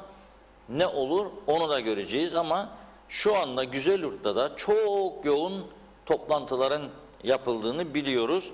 Aytaç Çaluda Bey de bir şeyler söyledi sabahleyin. Sonra ben konuştum program öncesinde kendisiyle. Ne diyeyim Reşat Bey dedi. Yani dedi üzgünüm ben de bu olanlardan dedi bitenlerden. Aytaç Bey de Ersin Bey'in döneminden bu yana bakanlık beklerdi, Çalışma Bakanlığı. Bir türlü olmadı çünkü onun dokunulmazlığı kaldırılmıştı. Yani Ulusal Birlik Partisi içerisinde ciddi kırgınlıklar var. Kendi kendilerine bu hükümet oluşumundan dolayı ciddi ayrılıklar söz konusu. Ha bu partide Kıbrıs'ın, Kuzey Kıbrıs'ın en büyük partisi mi? Evet öyledir. Ama bu partide de hiç bu iç karmaşalar da bitmiş tükenmiş değil bugüne kadar. Ana sebebi nedir bunun? Bana sorarsan ana sebebi nedir diye birisi. Bunu çok söyledim bir kez daha söylüyorum. Bunun ana sebebi milletvekillerinin bakan olmasıdır. Sen eğer partinin 19 milletvekili varsa bunun 6'sını bakan yapıyorsan 7'sini bileceksin ki o bakan olmayanlar ateş püskürecek sana. Onlar da isteyecek. Vay bizim için yapmadı. O başlayacaklar partinin içinde sana karşı cephe alma. Onun için devamlı kurultaylar, devamlı lider değişimi, devamlı kaos, devamlı meclis birleşimlerinin toplanıp toplanmama krizi. Bu sistem değişmediği sürece bu iş çok zor. Evet, bu arada Zorlu Bey telefon attığımızda Hemen o da bağlanalım. kurultayı isteyenlerden biriydi. Sayın Töre, iyi pazarlar. İyi akşamlar, iyi pazarlar. İyi, teşekkür Merhaba ederiz. Zorlu Bey. Nasılsınız? Merhaba Reşat Bey. Nasıl? Güzelurt'ta mısınız siz de şu anda? Hayır, Lefkoşa'dayım, evimdeyim şu anda. Ha, Güzelurt'ta toplantılar varmış diye de siz orada mısınız diye. Ali Pilli Bey'in görevden alınmak istendiğini ilk defa siz bu programda açıkladınız, öyle mi? Evet size söylemiştim. Tabii ki görevden istifası istenmişti. Aynen İstifa öyle. etmeyince de görevden alınacağı yönünde sinyaller oluşmuştu. Ama Ali Bey ben istifa etmeyeceğim şeklinde cevap vermişti. Bunun üzerine de Sayın Başbakan göreve getirme, görevden alma yetkimdedir şeklinde açıklamaları vardı. Belliydi ki karar verilmiş. Ama bu işte 10-15 günde böyle uzatılmıştı. Yoksa 15-20 gün önceden Sayın Ali Pilli'nin istifası istenmiş ve veya istifa etmezse görevden alınacağı yönündeki duyumlar bir bilgi, doğru bilgi olarak bizlere ulaşmıştı. Netice olarak sonunda Sayın Ali Pilli görevden alındı. Oraya Bayındırlık Ulaştırma Bakanı Sayın Ünal Üstel tayin edildi. Bayındırlık Ulaştırma Bakanlığı'na da söylendiği gibi, ifade edildiği gibi oraya da Sayın Resmiye Can Altay atandı. Peki siz kurultay isteyenlerden biriydiniz. Çünkü siz aynı zamanda siz de meclis başkanlığına aday olacağım dediniz. Sizi göstermedi partiniz. Zaten sizde de oradan bir kırgınlık vardı değil mi? Yani ben ısrarla... kırgın değilim, yani şey de değilim ama tabii ki elbette bir limonilik yaşadım.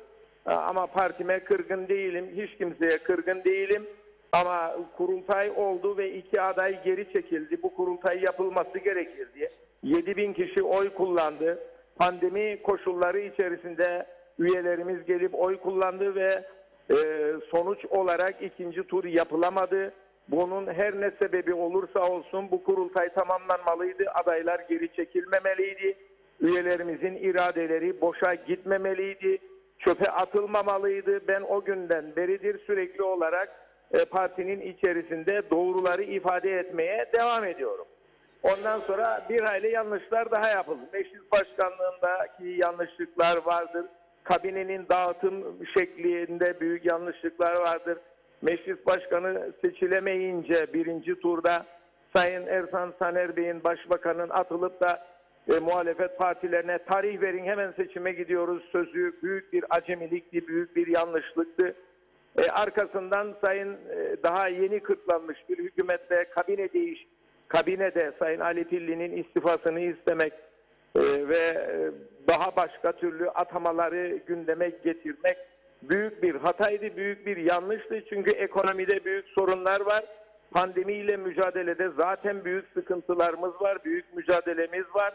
Ciddi ekonomik ve sosyal problemlerimiz oluştu. Bunlarla uğraşmak gerekirken biz meclis başkanlığı seçimiyle, kabine dağıtım şekliyle, bakan görevden alma şekliyle, işte erken seçimi daha erkene çekme gayretiyle uğraştık. Bunlar doğru şeyler değildi.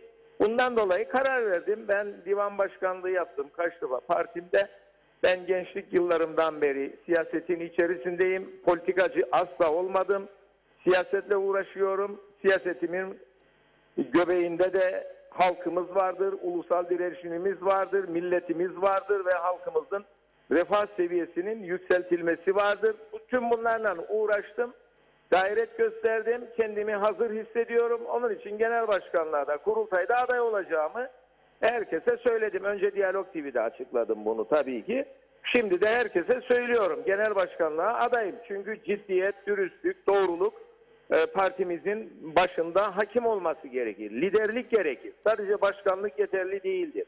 Lider olmak gerekir. Partimizde en büyük eksiklik liderlik eksikliğidir. Başkan olmak yeterli olmuyor. İşte bir hayli hatalar, yanlışlar yapıyor başkan olan arkadaş.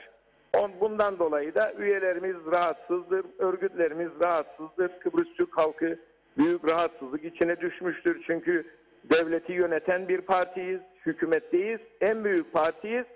Bizim yaptığımız yanlışlıklar veya partimizin genel başkanının yapacağı yanlışlıklar halkımızın tümüne mal olur, ülke yönetimine mal olur. Bundan dolayı da ben bu noktadan sonra artık genel başkanlığa adayım diye kamuoyuna duyuruyorum, söylüyorum, telefon açıyorum, birebir söylüyorum. Bu yanlışlar maalesef sanki bitmeyecek gibi oldu. Yani kurultaydan buraya bu yanlışlar hep devam ediyor. Arka arkaya geliyor, arka arkaya devam ediyor. Kolumuz kırılıyor, dedik ki bunu tamir edelim. Baktık ki öteki kolumuz da kırılıyor. Öteki kolumuzu kırıyoruz, bacağımız kırılıyor. Bu olmuyor böyle, bu şekilde devam edemez. Bundan dolayı da bu kurultayın en geç Haziran sonunda yapılması lazımdır. Sayın Başbakan da Haziran sonuna en geç bu kurultayın yapılacağını kendisi hem milletvekili grubunda söylemiştir hem de parti meclisinin toplantısında söylemiştir ve aynen şöyle söylemiştir. Sözüm söz, en geç Haziran sonuna kadar kurultayımız olacaktır. Ama bugün kendisini sizin programınızda dinledim. Ekim'den de bahsetmektedir. Haziran mı olur, Ekim mi olur, işte parti meclisi değerlendirecektir falan gibi sözler söyledi. Ama parti meclisimiz, ben inanıyorum ki Haziran ayında Ulusal Birlik Partisi'nin kurultayı yapması yönünde karar üretecektir. Sayın Genel Başkan'ın tamamen inisiyatifine kalmış bir durum değildir. Kurultay tarihini tespit etmek parti meclisine aittir. Elbette Genel Başkan'ın önerisi olur ama sonuçta kurultay tarihini parti meclisi belirleyecektir. Nisan-Mayıs ayında köy mahalle kongreleri ve ilçe kongreleri olur. Haziran'da da kurultayımızı rahatlıkla yaparız. Eğer Sayın Ersan Saner Genel Başkanlığı kazanırsa o zaman kendisi de daha rahat partiyi yönetebilir. Ama çok adaylı bir kurultaya da müsaade etmek lazımdır. Artık tek adaylı işte üyelerin katılmadığı bir kurultayla genel başkanlık seçimini geride bıraktık. Sayın Ersan Saner genel başkan olmuştur, başka aday olmamıştır ve çok az sayıda üyenin katılımıyla divan başkanı bendim, kendisini genel başkan ilan ettik. Ama içinde yaşadığımız şartları dikkate alarak hiçbir arkadaşımız kendisine rakip olmamıştır, aday çıkmamıştır. Ama büyük kurultayda birden fazla aday olduğu kesin. Kendisi de adaydır. Sayın diğer arkadaşlar da aday olduğunu söylüyorlar. Dolayısıyla kurultay nerede bozulmuşsa o salonda tekrar kurultayın yapılması ve oradan başlayarak düzelmesi gerekir diye ifade etmek istiyorum. Siz bu kadar sorun var bu ülkede, pandemi krizi var, insanlar perişan, ekonomi dibe vurdu, çöktü. Haziran ayına, biraz önce Sayın Başbakan dedi ki Mart ayında daha da zor olacak ekonomi dedi. Yani maaş ödeme daha da zor olacak diyor açık açık bir ülkenin başbakanı. Bu atmosferden kurultay ve ondan sonra erken seçim nasıl olacak? Yani bunun kolay olacağını düşünüyor musunuz? Reşat Bey, şimdi koalisyonu oluşturan 3 parti Ekim ayında erken seçime gitme kararı zaten üretmişlerdir. Böyle bir kararları vardır. Dolayısıyla Ulusal Birlik Partisi'nin de 2021 yılında siyasal partiler yasasına ve parti tüzüğümüze göre kurultayını mutlaka yapması gerekir. Dolayısıyla pandemi koşulları daha uygun hale gelecektir Haziran ayında diye düşünüyoruz. Yani biz Şubat ve Mart ayında pandemiyle mücadelede elbette bu zamanı zaten buraya ayırıyoruz.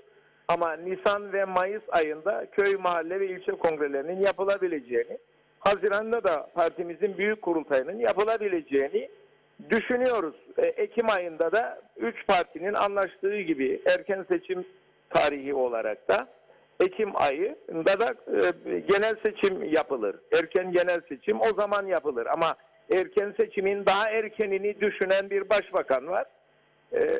bunu ifade etti ama bunun yanlış olduğu daha sonra ortaya yere çıktı. Yaptığımız toplantılarda da Sayın Başbakan'ın ifadesiyle hem parti meclisinde tekrar ediyorum hem milletvekili grubunda en geç Haziran ayının sonuna Ulusal Birlik Partisi Büyük Kurultayını yapacaktır. Sözüm söz diye ifade etmiştir. Bundan kaçmaya çalışmak doğru değildir. Peki kaçarsa ne olacak? O kaçarsa siz ne yapacaksınız? Hayır, ben parti meclisi karar alacaktır diye düşünüyorum. Sayın Başbakan kaçmaya çalışabilir, başka düşünceleri ifade edebilir ama değerlendirme parti meclisine ait olacaktır. Parti meclisimiz Haziran'da kurultayı yapacaktır diye düşünüyorum. Çünkü ilçe başkanlarımızın da ortak görüşü Haziran ayında kurultayın yapılmasıdır. Yani Atatürk Kapalı Spor Salonu'nda pandemi koşullarının içerisinde 7.000 kişi gelip oy kullandı.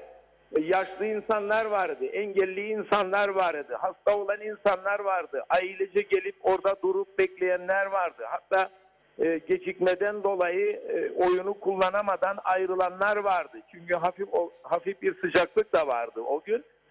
Dolayısıyla işte bakın kuyruk da görünüyor. Bu zor şartlarda gelip oy kullanan insanlar 7.000 kişi. Bunların oyları çöpe atıldı. Bu kurultayın şartlar yerine getirilip köy, mahalle ve ilçe kongrelerinin yapılıp büyük kurultayın bir an önce yapılması gerekir. Bunu çok daha fazla geciktirmek ve başka zamanlara uzaklaştırmak mümkün değildir. Zaten tüzük gereği yapacağız ve siyasal partiler yasasına göre mecburuz zaten kurultayımızı yapalım. Ekim'de de erken seçim olacağına göre o zaman biz bu kurultayımızı Mayıs ayının sonunda veya Haziran ayının en geç 30'undan önce yapmamız gerekir. Yani bu ülkeyi sevmemekle ilgili değildir. Yani bu demokrasinin bir gereğidir. Demokrasi bunu gerektiriyor. Bu önümüzdeki yarın da dahil olmak üzere Ali Pilli Bey'in görevden alınmasına bir tepki olarak UBP'den siz de dahil bazı milletvekillerinin birleşimlere katılmama olasılığı var mıdır? Ya hayır, benim için öyle bir şey yoktur. Ben öyle bir düşünce içerisinde hiçbir zaman olmadım, olamam da mecliste nisap sorunu yaratma diye bir düşünce kesinlikle doğru değildir. Ben meclis genel toplantılarına her zaman olduğu gibi 9-9.30'da erkenden giden bir kişiyim. Bundan sonra da o şekilde devam edeceğim. Dolayısıyla meclis çalışmalarını boykot ederek Sayın Başbakanı veya hükümeti sıkıştırmanın doğru olmadığı düşüncesindeyim. Kesinlikle böyle bir şeye ben kesinlikle katılmam. Zaten açıklamam da benim bu yönde vardır. Yani hükümete olan desteğimiz de devam edecektir. Ama ben bu görev değişikliğini alkışlamıyorum. Bu görevden almayı ve yeni görevlendirmeler yapılmasını bu kadar kısa zaman içerisinde doğru bulmuyorum. Tebrik etmiyorum. Hayırlı olsun da demiyorum. Çünkü doğru bulmuyorum. Yani ben 15 gün önce size bağlandığımda bunları söylerken 15 gün sonra fikrini değiştiren zorlu töre olarak asla olmam. Ciddiyetim, dürüstlüğüm, duruşum neyse o şekilde devam eder. Yani siz Ali Ama Pilli... hükümete herhangi bir sıkıntı yaratmam. Ama yani siz Ali Pilli Bey'in başarılı olup olmadığı konusunda değil, zamanlamanın doğru olmadığını mı düşünüyorsunuz bu görevden almanın?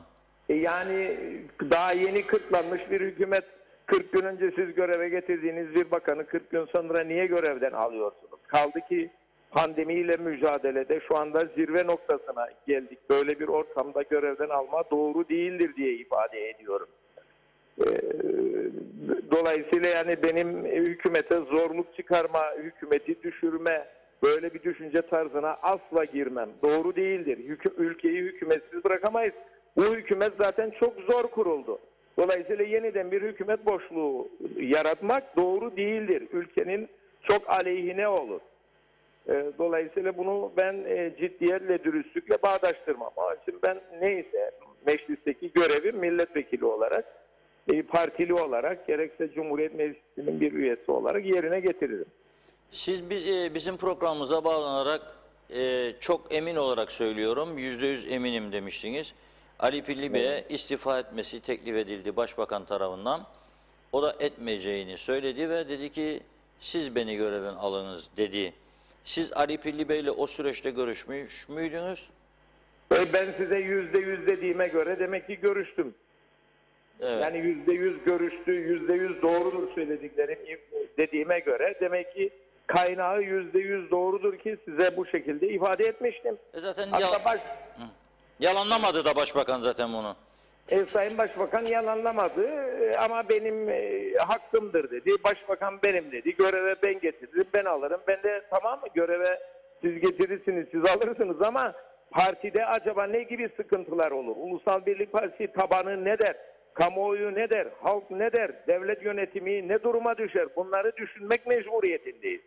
Elbette ya, siz yetkiniz vardır ama yetkinizi yanlış kullanırsanız, doğru yönde kullanmazsanız bu partimizde büyük sıkıntılar olur. Ülkede büyük problemlere yol açar. Nitekim öyle oldu yani. Şu anda ortalık kalktı oturdu. Büyük tepkiler var.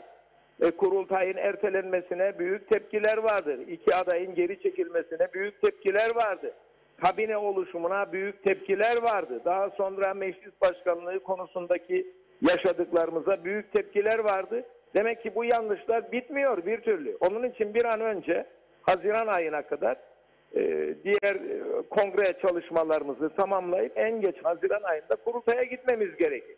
O zaman Sayın Başbakan kendisi seçilirse o zaman herkes der ki demek ki Sayın Başbakan'ın yaptıkları doğruymuş. Üyelerimiz bunu tasvip etmiş, oylarıyla da desteklemişler ve genel başkanı seçmişlerdir. O zaman herkes daha farklı düşünebilir. Daha farklı bir yaklaşım içerisine girebilir. Ama biz diyoruz ki partililerimiz, örgütlerimiz büyük sıkıntıya düşmüştü. Büyük şikayetler vardı. Büyük problemler yaşıyoruz. Halkın içerisine doğru dürüst çıkamıyoruz milletvekilleri olarak. Dolayısıyla bu genel sekreterliğin bir an önce doldurulması gerekir. Seçimle tabii ki arkasından da Nisan-Mayıs ayında ne zaman bu pandemi şeyine de bakarak durumuna da bakarak köy, mahalle ve ilçe kongrelerinin yapılması, Haziran'da da büyük kurultayın yapılması gerekir. Söylediğimiz bu. Ama bundan kaçmaya çalışmak doğru değildir. Yani ciddiyetten uzaklaşmış oluruz. Çünkü Sayın Başbakan milletvekili grubuna ve parti meclisine söz vermiştir. Sözüm söz demiştir. Karar üretilmemiştir ama bu yönde görüşler tamamen pekişmiştir.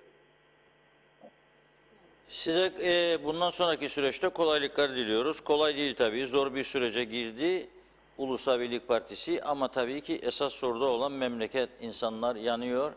Parasızlık, işsizlik, fakirlik, fukaralık, kamuya da şimdi sıçrıyor. Kamudakiler maaşlarını alacak mı, almayacak mı endişesi içinde büyük bir borçlanmaya gidiliyor. 500 milyon gibi bir paradan söz ediliyor ki kolay değil bunu bulması. Gerçekten çok zor ve sıkıntılı bir sürece giriyoruz. Acaba bunlar niçin oluyor diye ben de düşünmez değilim değil yani. Düşünüyorum. Ben de onun için. Birileri bize büyü mü yapıyor uzaktan acaba? Üf diyor bize. Çok teşekkür ederiz.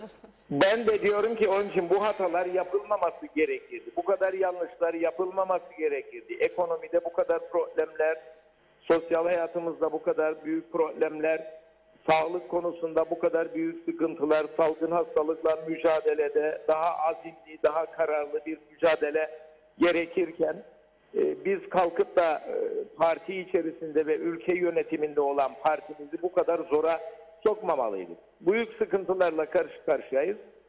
Onun için bunları tabii biraz geriye atarak Haziran ayında kurultayı yapmamız gerekir. Zaten Mart ayında kurultayı yapmak mümkün değil. Çünkü partinin köy, mahalle ve ilçe kongrelerini de yapmamız gerekir. Bir de Mart ayında zaten pandemiyle ilgili mücadele daha devam edecek. Toplantı yapmak da mümkün değil zaten Mart ayında. Dolayısıyla Mart ayını ortaya atan arkadaşımız iyi niyetle söylemiştir ama mümkün değildir. Evet, 14 Mart dedi Ali Pilli Bey çünkü tıp bayramıdır. 14 Mart. Kendisi de doktor olduğu için tıp bayramında doktorların zaferini ilan etmek istiyor herhalde onun için. Ama köy, mahalle ve ilçe kongreleri aklına gelmemiştir. Sayın Ali Pilli'nin sadece genel başkanlık seçimi zannetmiştir herhalde. Belki Evet. ondan olmuştur ama köy, mahalle ve ilçe kongreleri için en az 1,5-2 ay zaman lazımdı. O zaman biz size hem teşekkür ediyoruz hem rica ediyoruz. Ali Pilli Bey ile bir temas kurarsanız hemen biz programımıza katılacağını bildirmişti. Şimdi telefonu sürekli meşgul veriyor. Ali Bey bizi duyuyorsan o telefonu durdur yahut da Ali Bey'i arayanlara da sesleniyorum. Birazcık rahat bırakın Ali Bey'i. 10 dakika bizimle konuşsun. Herkes de bütün aramayanlar da öğrensin, siz de öğrenirsiniz. Ali Bey'e ondan sonra geçmiş olsun, vay yanındayız, şuradayız, buradayız söylersiniz. Sizden de rica ediyoruz. Söyleyin kendisine. Bekliyoruz. Bütün halk Ali Pilli Bey'i bekliyor. Vereceği mesajlar çok önemli. Evet. Teşekkür ediyoruz. Sağ olun. İyi akşamlar. Evet, bu arada arkadaşlarımız diğer telefon bağlantısı. Evet, şimdi yarın niye Uğur Dereli Köylü Akçay Muhtarı? Çünkü program öncesinde beni kendisi aramıştı ve dedi ki Reşat Bey dedi, bilginiz olsun, yarın sabahleyin saat 09.30'da Güzelür Kapalı Çarşı önünde Ali Pilli'ye destek etkinliği olacak dedi, bir eylem olacak dedi. Bu bizim için önemlidir dedi. Şimdi neden bu eylemi yapıyorlar? Uğur Bey hattımızdaysa Arıyor arkadaşlar şu ona anda. soralım. Bu arada Ali Pilli Bey de lütfen bekliyoruz telefonunu. Bırak Ali Bey bir süre vatandaşlarla sohbeti de sonra gene devam edersiniz. Bir de bu var. Görevden alınırken arayanlar var ama göreve gelirken çok daha fazla arayanlar var göreve gelince. Bir bakanımıza bugün dedim ki ne bu ya dedim, telefon dedim bu kadar. İyi ya dedi, durar mı dedi insanlar dedi. Bakma sen, bir taraftan Ali Pilli Bey'e destekleri yağar ama bir taraftan da onun yerine gelenlere de tebrikler yağar. Yani biz de toplum olarak bu şeycikleri severik biraz. Şerbet, merbet, balmal işlerini mutlaka bu bizim artık yapımıza girdi. Yani vatandaşlar da seviyor. Evet, Uğur Bey Apolet hattımızda. olmak, güzel, apolet takmayı çok severik biz. Apolet olunca başka, ya komutanlara da öyle değil mi? Yıldızlar çok olunca selam duruşu daha farklı olur. Yıldız aşağı düştükçe daha farklı olur. Doğru. Evet Uğur Bey, merhaba. Merhaba Reşat Bey, merhaba Çiğdem Hanım. İyi yayınlar dilerim. Evet. Sizi gene böyle pazar günü ekranda görmek, sadece Akçay değil, bütün yavru vatanda, Türkiye'de gerek Avrupa ülkelerinde çok sevindirici bir şey. İyi ki varsınız da ilk ağızdan doğru şeyleri öğreniyoruz. Çok mutlu oluyoruz Reşat Bey bu durumdan. Teşekkür ederiz. Sağ olun muhtarım. Ben de Reşat Bey bir muhtar olarak, ülkemizde 241 muhtardan biri olarak bir şeyler söylemek istiyorum. Buyurun. Bir şarkımız var Reşat Bey, bugün bize şarkı koymadınız ama ben söyleyeyim. Kıbrıs bir ada mıdır, cennetten bir parça mıdır? Şarkılarımız var, özledik onları çok öyle. O bir zamandı. Kıbrıs bir ada mıdır cennette ama cenneti biz ne yapıyoruz? Cehenneme çeviriyoruz siyasiler yüzünden. Evet. Eskiden Reşat Bey yeşil adam derdik. Eskiden atalarımız birlik beraberlik içerisindeydik derlerdi. Eskiden komşuda düşen bana da düşer derlerdi. Eskiden hoşgörü vardı Reşat Bey. Doğru. Eskiden birbirimize saygı vardı. Ah eskiden derim Reşat Bey ama biz çok eski değilik. Sizden sonraki önceki kuşaklar daha iyi bilir. Dedelerimiz, nenelerimiz, babalarımız, annelerimiz anlatıyor bizlere bu böyle günleri. Hep anlattılar. Ama ne yazık ki nereden geldik Reşat Bey? Ne idik? Ne oluyoruz? Ne olacağız? Maalesef bilemiyoruz.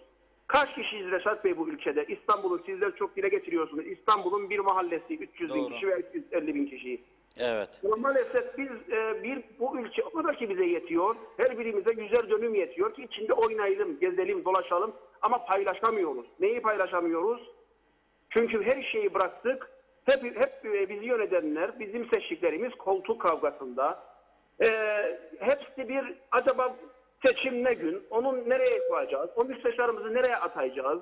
O insanımız nerede olacak? Onu nasıl? Bir kargaşa da gidiyor Reşat Bey. Biz yorulduk Reşat Bey. Gerçekten biz muhtar olarak halkımız olarak yorulduk. Hiçbir işimiz yürümüyor. 3 ayda bir, 2 ayda bir müsteşar bakan değişiyor. 3 gün sonra seçim var. 4 gün sonra o var bu var. Bu ülke yok oluyor Reşat Bey. Ellerimizin üzerinden kayıyor. Buzlu bir kaygan zeminden kayıyor. Sizler defalarca bunu dile getirdiniz. Seçilmiş kişilerden, hükümetlerden halk ne bekler Reşat Bey? Bu çok basit. Tek kelimeyle hiçbir çıkar gözetmeden, ayrımcılık yapmadan hizmet bekler. Yatırım bekler. Ekonomiyi düzeltmelerini bekler. Gelecek bekler. Huzur bekler. Güven bekler. Zor günlerinde halkın yanında olmasını ister. Ama nedense baştaki siyasetlerimiz dertleri istedik Reşat Bey, az önce koltuk. Gerçekten bizi yordular Reşat Bey. Ben şahsen yoruldum. Ama mutluyum. Bu ülkeyi seviyorum. Sizleri seviyorum. İnsanımızı seviyorum. Ve bunların paylaşamadıklarını neyi anlayamıyorum bitti. Sayın Ali Pilli, bölge bakanımız, bölge milletvekilimiz. Biz aynaya önden bakıyoruz Reşat Bey. Aynanın arkasında bir şey varsa Sayın Başbakan çıksın açıklasın, bilelim. Halk bilsin. Ali Pilli zor süreçte bir sene var evine gitmeyerek bu ülkeye hizmet verebiliyorsa kendine göre Reşat Bey dört dörtlük olamaz Ali Pilli. Ali Pilli de telefonlara bakmamış, küsüyoruz. Ali Pilli efendim bunu yapmamış, onu yapmamış, küsüyoruz. Biz böyle bir toplum olduk. Çünkü çıkar menfaatte doğru koşuşturuyoruz. Varsa söylesinler, bu halk öğrensin Reşat Bey. Ali Pilli bunu yaptı. Yok yoruldum, yok o kağıdı ona vermiş. Bunlar Reşat Bey bizim karnımız bunlara tok. Artık bu ülkede bunları çok duyduk. O yüzden Reşat Bey artık kendimize gelelim. Gerçekten kendimize gelelim. Üzülüyoruz. Böyle bu gibi şeyleri gördükçe yani moralimiz bozuluyor. Biz yani seçimden başka bir şey, makamdan başka bir şey düşünmeyecek miyiz? Bizim derdimiz sağlıktır Reşat Bey. Bizim derdimiz bölgedir, ülkedir, hizmettir. Biz bunlarla savaşırken biz bununla önümüze çıkan durumları görüyorsunuz Reşat Bey. Çok uzatmayın Reşat Bey. Biz yarın 9.30'da burada Reşat Bey sizin aracınızda hiçbir siyaset gütmüyoruz biz. Bizim rengimiz yoktur. Ülkemiz, vatanımız, toprağımız, bölgemiz için hiçbir siyaset gütmeden bütün bölge, bütün siyasilerin hangi renkte olursa olsun Sayın Ali Pilli'ye destek ve bu yapılanlara karşı nasıl diyeyim şiddetle kınama protestosu yapacağız. Çünkü biz yeter artık istemiyoruz. Biz artık her şeyin istikrarın sağlanması, bu ülkede istikrarın olması, bu halkın güven içinde yaşaması için bizi yönetecek siyasiler istiyoruz.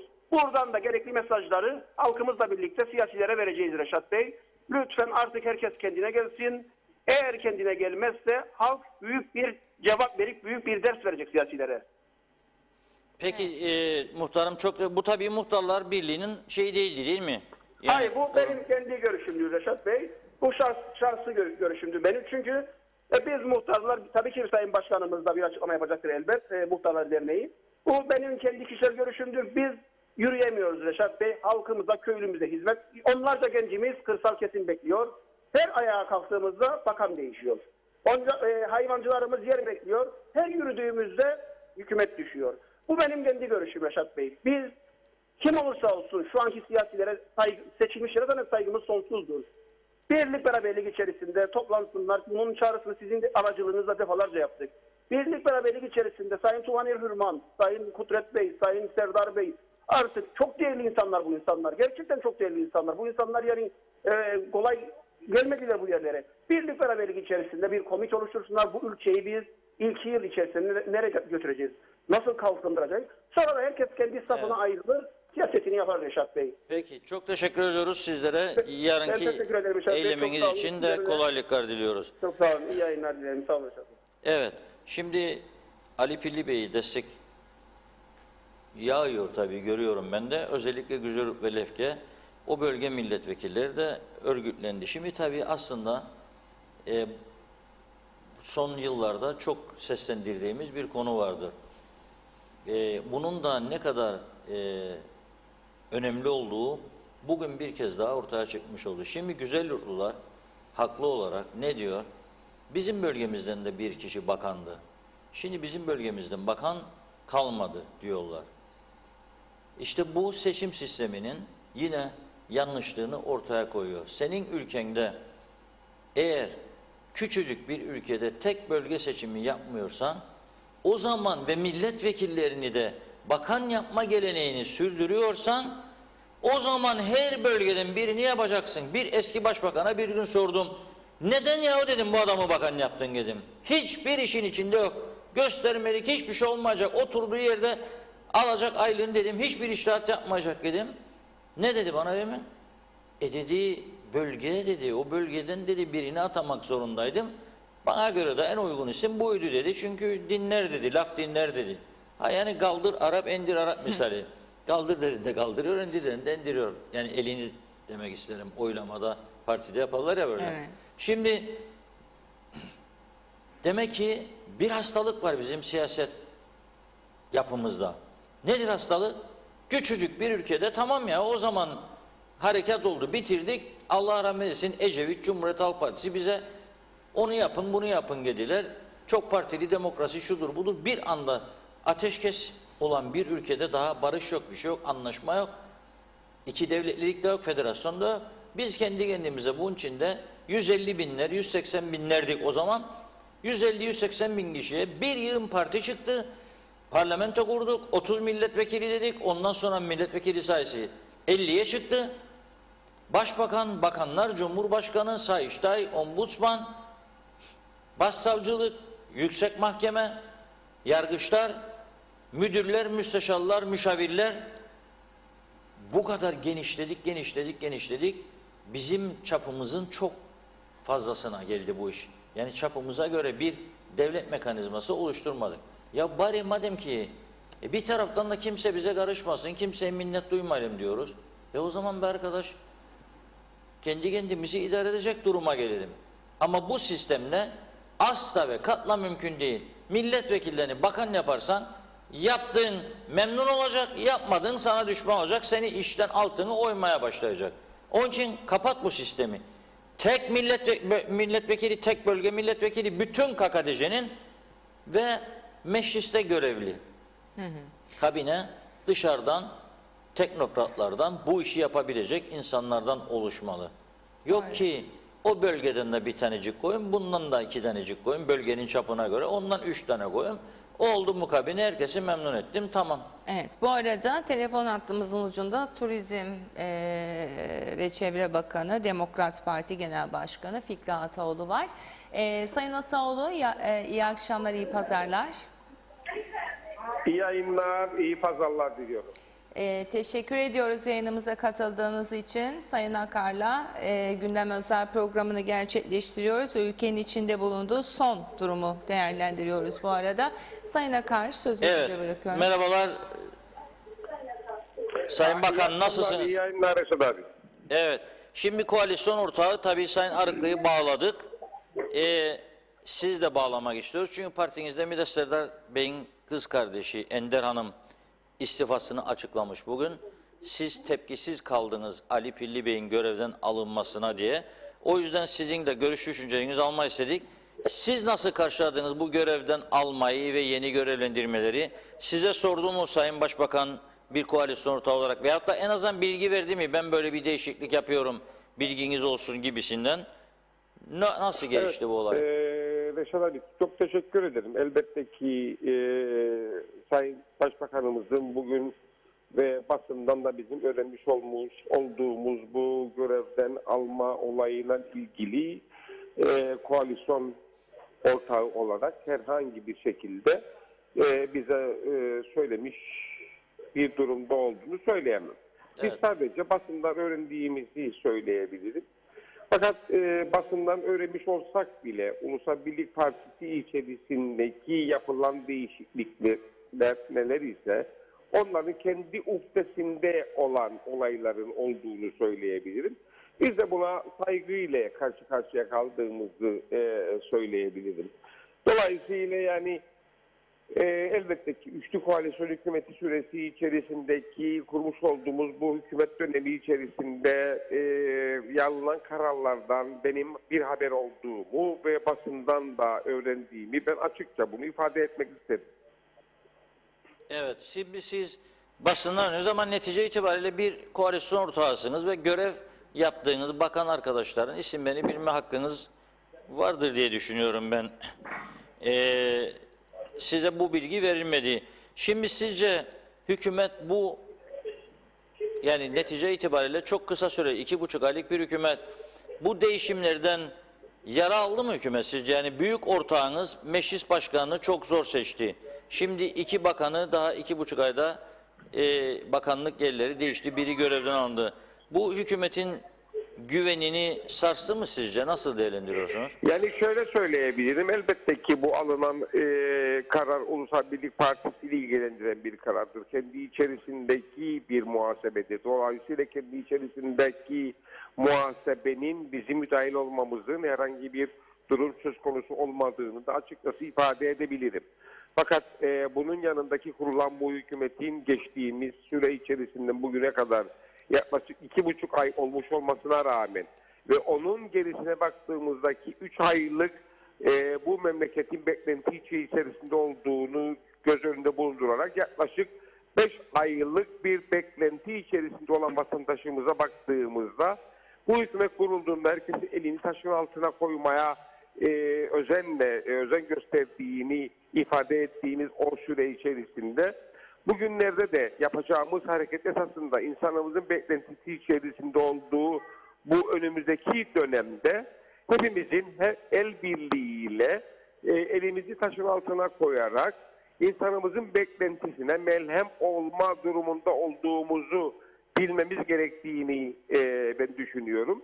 Ve bu süre içerisindeki yapmamız gerekenin ne olduğunun bilinci içerisinde olarak hareket etmemiz gerekirken kendi içimizdeki muhasebelerin vatandaşımıza bir şekilde mal edilmeyeceğini de açıkçası ben burada ifade etmek isterim. Elbette ki bu süre içerisinde bu değişiklik belki de elbette az önce bahsettiğim gibi kendi içerisindeki hareketlere baktığımızda bize düşen herhangi bir şey olmadığını ama insanımızın beklentisi içerisinde olduğu bu dönemde bütün hükümet ortaklarının insanımızın beklentisine bir şekilde bir çare, bir melhem olması söz konusu olduğundan da bahsettik. O doğrultuda olmamız gerektiğine ben inanıyorum açıkçası. Ve insanımıza dokunuş gerektirdiği bu dönemde dokunmamız gereken hareketleri yapmamız gerektiğini söylemek istiyorum. Evet. Peki bu bakan değişimleri oldu. Şimdi siz önümüzdeki günlerde Turizm Bakanı olarak turizmin açılacağını söyleyebilir misiniz? Bekliyor musunuz? Umutlu musunuz turizmin açılacağına ilişkin?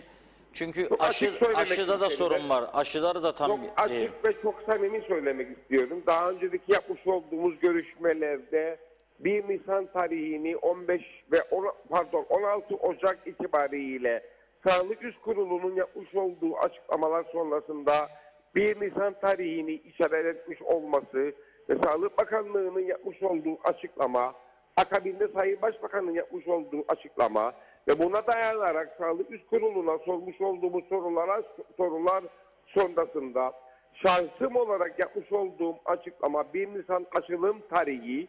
1 Nisan açılım tarihi dediğimizde de çift PCR ve çift PCR sonrasındaki Sağlık Üst Kurulu'nun belirleyeceği, koyacağı kriterler neler ise ki bunlar çift PCR ve çift aşı ve çift aşı sonrasındaki geçen süre ve akabindeki ülkeye geleceği o günler içerisindeki hızlı test sonrasında ülkemize gelebileceğinden dolayı yapılan bir açıklama sonrasında Sağlık Bakanlığı, Başbakanlık ve şahsımca yapılan açıklama sonrasında 1 Nisan tarihi öngörülmüştür. Fakat Cuma günü yapılan Bakanlar Kurulu toplantısında benim Sağlık Bakanı'na yapmış olduğum bir soru sonrasındaki almış olduğum cevap öncelikle kendi içimizdeki aşılanmanın belli oranda aşılanmış olması sonrasında ülkenin geneline baktığımızdaki açılımların da olabileceğini almış olduğum bir yanıt. Bu da şunu gösteriyor. Öncelikle ülkemizdeki nüfusan aşılanması sonrasındaki belli oranının aşılanması sonrasında ülkemize gelecek olan gerek eğitim gerek turizmin önünün açılmasıyla ilgili yapmış olduğumuz çalışmaların bu doğrultuda olacağını gözlemledik. Bu da şunu gösteriyor.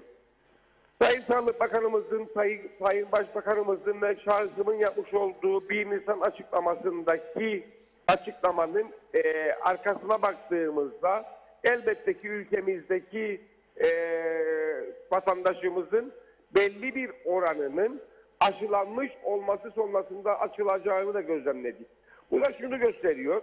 Öncelikle aşılanmanın önde geldiğini ve aşılanmanın ne kadar önemli olduğunun da bir göstergesidir. Evet. Bu aşılanmanın ne kadar önemli olduğunu bilmiş olmamız sonrasındaki yapmış olduğumuz girişimler de sonrasındaki hareketlerimiz Türkiye Cumhuriyeti tarafındaki ülkemize gönderilen aşılar ne kadar önemli ve bundan sonraki süreçteki gönderilecek olan aşıların çok daha önemli olduğunu da ifade etmek isterim. Elbette Türkiye Cumhuriyeti hükümeti tarafından ülkemize gönderilecek olan aşıların kendi ülkemizdeki vatandaşların belli bir oranının aşılanmış olmasını bilmemiz içerisinde önümüzdeki süreçte de bu aşıların ülkemize gelmesi ve ülkemiz insanının belli bir oranının aşılanması sonrasında gerek turizm, gerek akabindeki eğitim, onun sonrasındaki inşaat sektörünün de açılmasına ışık tutacağını da burada paylaşabiliriz. Evet. Biz bunlar üzerinde çalışıyoruz. Anladım. Bu da şunu gösteriyor. Öncelikle aşı diyebiliriz. Evet. Peki yani diyorsunuz ki önce aşılama sonra açılma diyorsunuz. Hızlı aşılamanın önemine dikkat çekiyorsunuz. Çok teşekkür ediyoruz Sayın Bakan. Ben teşekkür ederim. İyi akşamlar. İyi akşamlar diliyorum. Evet, sıcak bir bildiri daha geldi. Arkadaşlar gönderdi, okuyayım. Bu defa Ulusal Birlik Partisi'nin İskele Milletvekili, Bayan Milletvekilinden Sayın Yasemin Öztürk'ten dere geçirken diyor, şöyle diyor. Dere geçerken at değiştirilmez dedi. Görev değişikliğinde bakanlığa atanan Üstel ve Can Altay'ı işaret eden Yasemin Öztürk, şu anda atananlar başarısızdır demiyorum. Ama dere geçerken at değiştirilmez. Bu aşamada verilen karar yanlıştır diyor. Toplanıp istifa etsin. Ersan Saner'in başbakan olarak daha çok verim alabileceği bir kişiyi seçme istemi doğaldır diyor. Ancak diyor zamanlama yanlıştır diyor. Mart ayında yapılması planlanan kurultay için destek vermiş kendisi de diyor. Seçim tarihi için en geç de Ekim'dir diyor. Evet, dere geçerken at değiştirilmez diyor. Bu lafı son günlerde çok kullananlar oldu. Çabucak Ali Pilli Bey belli ki bağlanamayacak. Ali Pilli Bey elma dersem çık, armut dersem çıkma. Elma diyorum size. Bir iki gündür bakın ne kadar. Yani aslında bu görevden alınmanın da bir olumlu tarafına da bakalım. Ali Pilli Bey bir anda halkın sevdiği bir insan olduğu ortaya çıktı. O da şimdi kendisine moral olacak. Bir de bütün yorgunluğunu alıp gidecek Ali Pilli Bey. Çünkü bu ülkede istesek de istemesek de gerçekten yakın bir gelecekte bir seçim olacak. Çünkü bellidir. Hükümet ortağı Yeniden Doğuş Partisi'nin kurultayı var. Ulusal Birlik Partisi'nin kurultayı var. Hükümetin ciddi mali sıkıntıları var. Maaş ödeyememe krizi var. Var oğlu var. Dolayısıyla çok ciddi ve kritik bir sürece hazırlanmalıyız. Ama bu arada bizler ne yapmalıyız? Halk olarak daima soğukkanlı davranmalı ve gareyana gelmemeliyiz. O bir şey dedi, bu bunu dedi. Emin olmadığımız, doğrulatmadığımız konular üstünde yorum hiç yapmamalıyız. Bir de bu hastalık var. Bir de birbirimizi iğneleme meselesi var. İğneleme var ya, iğneleyecek. Şimdi adam mesela bizim programımızı sevmiyor birisi mesela diyelim. Sevenlerin yanında, sevmeyenlerin de olması doğaldır. Ama o sevmez diye bana iğne sokması gerekmez. İzleme beni. Aynen öyle. Bana iğne sokacak bir yerden. Onun rahatsızlığı var. Sokacak iğneyi. Şimdi ben de 10 tane iğne sokarsam ona ne olacak? Duramaz ayakta herhalde değil mi? Bak aşı bile arayla yaparlar ikincisini. Yani hemen ikisini birden yapmazlar. Onun için ben de bazılarına bir mesaj vermiş olayım burada. İnsanca düşün. İnsanca düşün. İnsan olmayı öğren. Dediğim gibi bu evliliklerde de böyledir. Beğenirsin birini alırsın. Arkadaşlıklarda da beğendiğin birine çıkalım mı dersin? Okey canım derse çıkarsın. No derse çıkmazsın başka birine.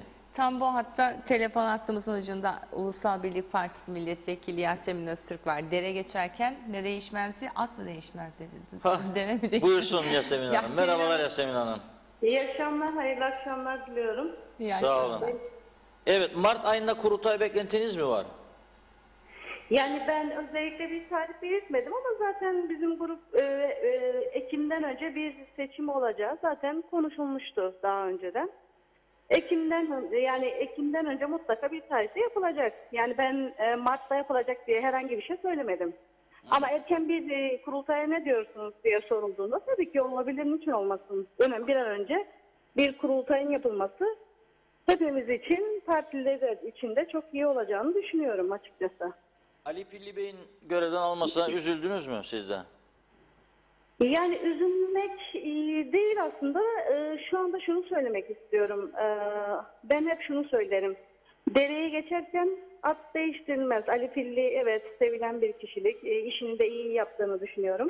Ama tabii ki genel başkanımız kiminle daha iyi, verimli çalışacağını düşünüyorsa kabineye onu koymak en doğal hakkıdır. Ama benim kişisel fikrimi sorarsanız ben hep şey derim, yani şu anda önemli bir süreçten geçiyoruz ve bu sürecin büyük bir kısmını atlatmış durumda, yani düşünüyorum çünkü bir yıla yakın bir süredir Ali Pilli bu süreci götürüyor. Onun için devamını da getirebilirdi diye düşünüyorum açıkçası. Siz yeni atamaları nasıl karşıladınız, bakanları? Bence ikisi de gerçekten doğumlu ve bilgili kişiler ve bu ilgili bakanlıkları da yapabileceklerine inanıyorum. Ama yani ben Ali Pilli'nin şu anda değişmesiyle ilgili yani çok şunu söyleyebilirim. Şu anda pek zamanı olmadığını düşünüyorum açıkçası. Yani az önce de söyledim. Şu anda önemli bir süreçten geçiyoruz. Bu süreci en iyi bilen kişilerden bir tanesi Ali Pilli'ydi. Onun için doğru bir zaman olmadığını düşünüyorum ama bunun tabii ki en doğru karar verecek genel başkandır. Genel başkan da daha verimli, daha iyi, kiminle çalışacağını düşünüyorsa onu zaten kabineye sokmuştur. Bu seçilen şahıslar da bence çok iyi bir şekilde çalışacağını düşünüyorum. Yani hem Ali Bey üzüldünüz hem de olumlu icraat bekliyorsunuz şimdikileri de fena değildir. Yani iyi arkadaşlardır, görevini yapabilir düşüncesindesiniz. Kesinlikle, yani ikisi de donanımlı ve bilgili. Zaten Ünal Üste zaten yani bir bakanlıktan farklı bir bakanlığa geçti. Bu resmi anda yine bilgili, donanımlı bir kişilikti.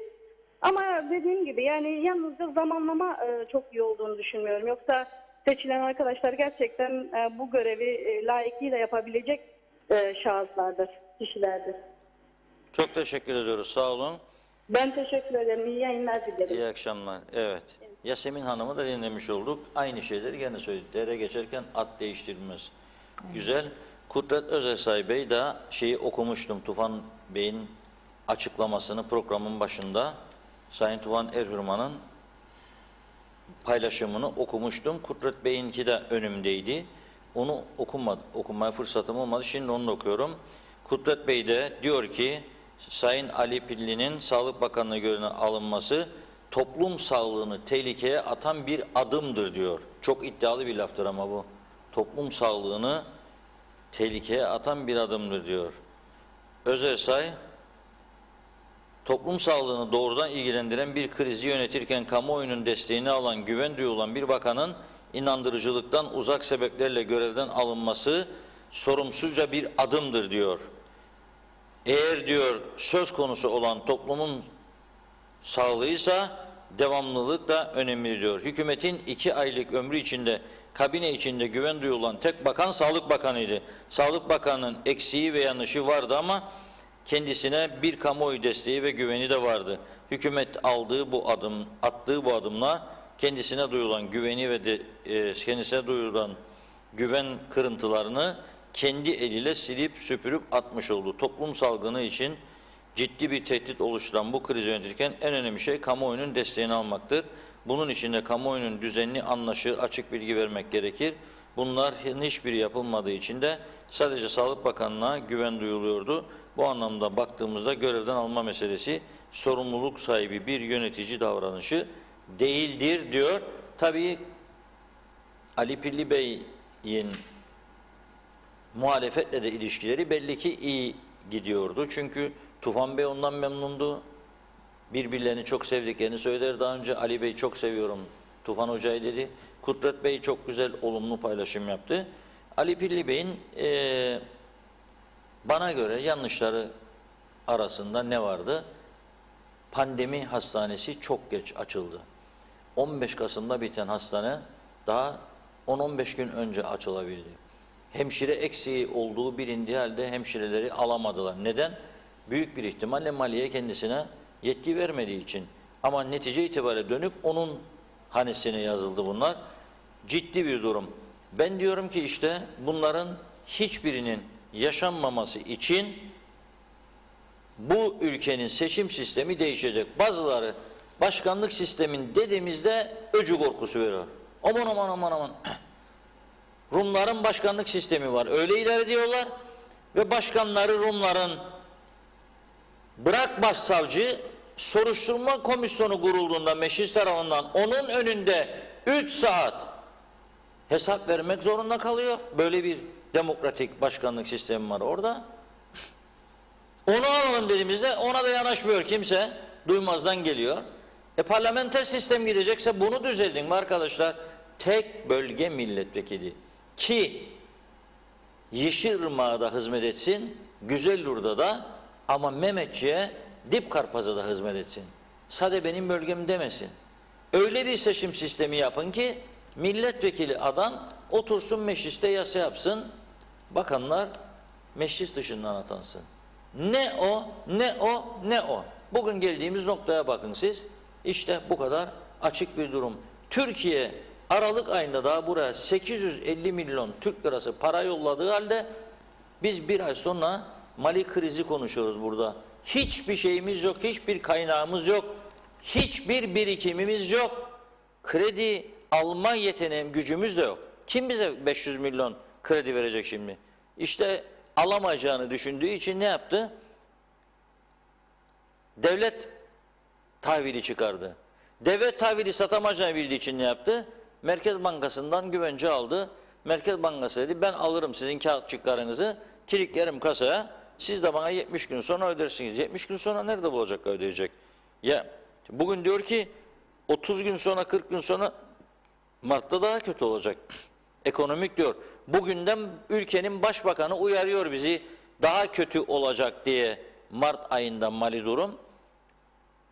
Artık ne diyeyim, Allah acısın bizi diyeyim, ona hazırlanmak lazım diyeyim Çiğdem Hanım. Sayın Ali Pilli de bağlanmayacağına göre bugün bunları özetliyorum ve o şekilde toparlayalım. Mesajları da anlıyorum. Okuyamayacağım mesajı veriyorsunuz bana. Evet, çok Ben fazla nasıl mesaj çıkacağım var. bunın içinden 800 diyorsunuz mesaj bana. var şu anda. Çıkamam asla diyorsunuz. Mümkün değil yani şu anda. Evet, özetliyorum o zaman süratle. Sayın Başbakan diyor ki aşı konusunda sıkıntı vardı diyor. Sayın Ali Pilli diyor yorgundu diyor son zamanlarda. Hatta bakan arkadaşlar bilecek, Bakanlar Kurulu toplantısı sırasında bile diyor yorgunluğunu belli eden hareketleri vardı. Yani uyurdu. Arada bir olur ya, kafa düşer kalkar böyle. Mecliste de çok milletvekiliyim ben görüyorum. Kafa düşüp kalkan çok var. Uyurlar.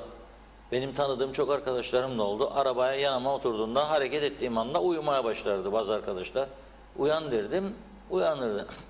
Yemeğe gittiğimizde siyasetin üst düzeyinde bugün tanıdığım arkadaşlar var. Yemeğe gittiğimizde meyhaneye biraz yiyip içtikten sonra bir bakardım pat kafa düşer. Ne oldu derdim. Oh derdi. Kendine gelirdi. Neyse normal yani. Bir yorgunluk var, şeker durumu olabilir, kilo durumu etkili olabilir. Her şey etkiler. Planlama diyor arzu ettiğimiz gibi olmadı diyor aşı konusunda. Dolayısıyla diyor ben bir ay kadar önce demiştim dünyanın en iyi sağlık bakanı ama bu bir aylık sürede yorgunluğunu gördüm diyor. Aşı planlaması da istediğimiz gibi olmadı diyor, yaptık. Resmiye Hanım meclis başkanı seçilseydi bu değişim olur mu diye sorduğumuzda kendisine olabilirdi diyor. Çünkü bu ayrı bir konudur, o ayrı bir konudur. Kurultay ne zaman? Ekim'dedir diyor Sayın Başbakan ama parti meclisi diyor Haziran dediydi diyor.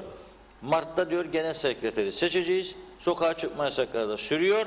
Dolayısıyla diyor genel sekreteri seçtikten sonra parti meclisi oturup kurultay tarihini karar verecek diyor.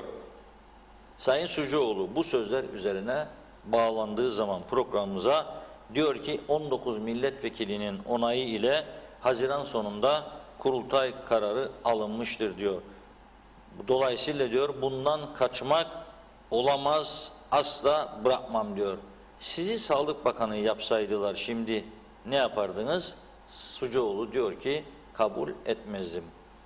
Hükümetin 2 ortağı var. Ulusal Birlik Partisi 3 ortaklı hükümet de UBP dışında Yeniden Doğuş Partisi ve Demokrat Parti. Yeniden Doğuş Partisi Genel Başkanı Sayın Arıkkı diyor ki Sayın Pilli ile bizimle Bakanlar Kurulu içerisinde tartışmalarımız vardı diyor.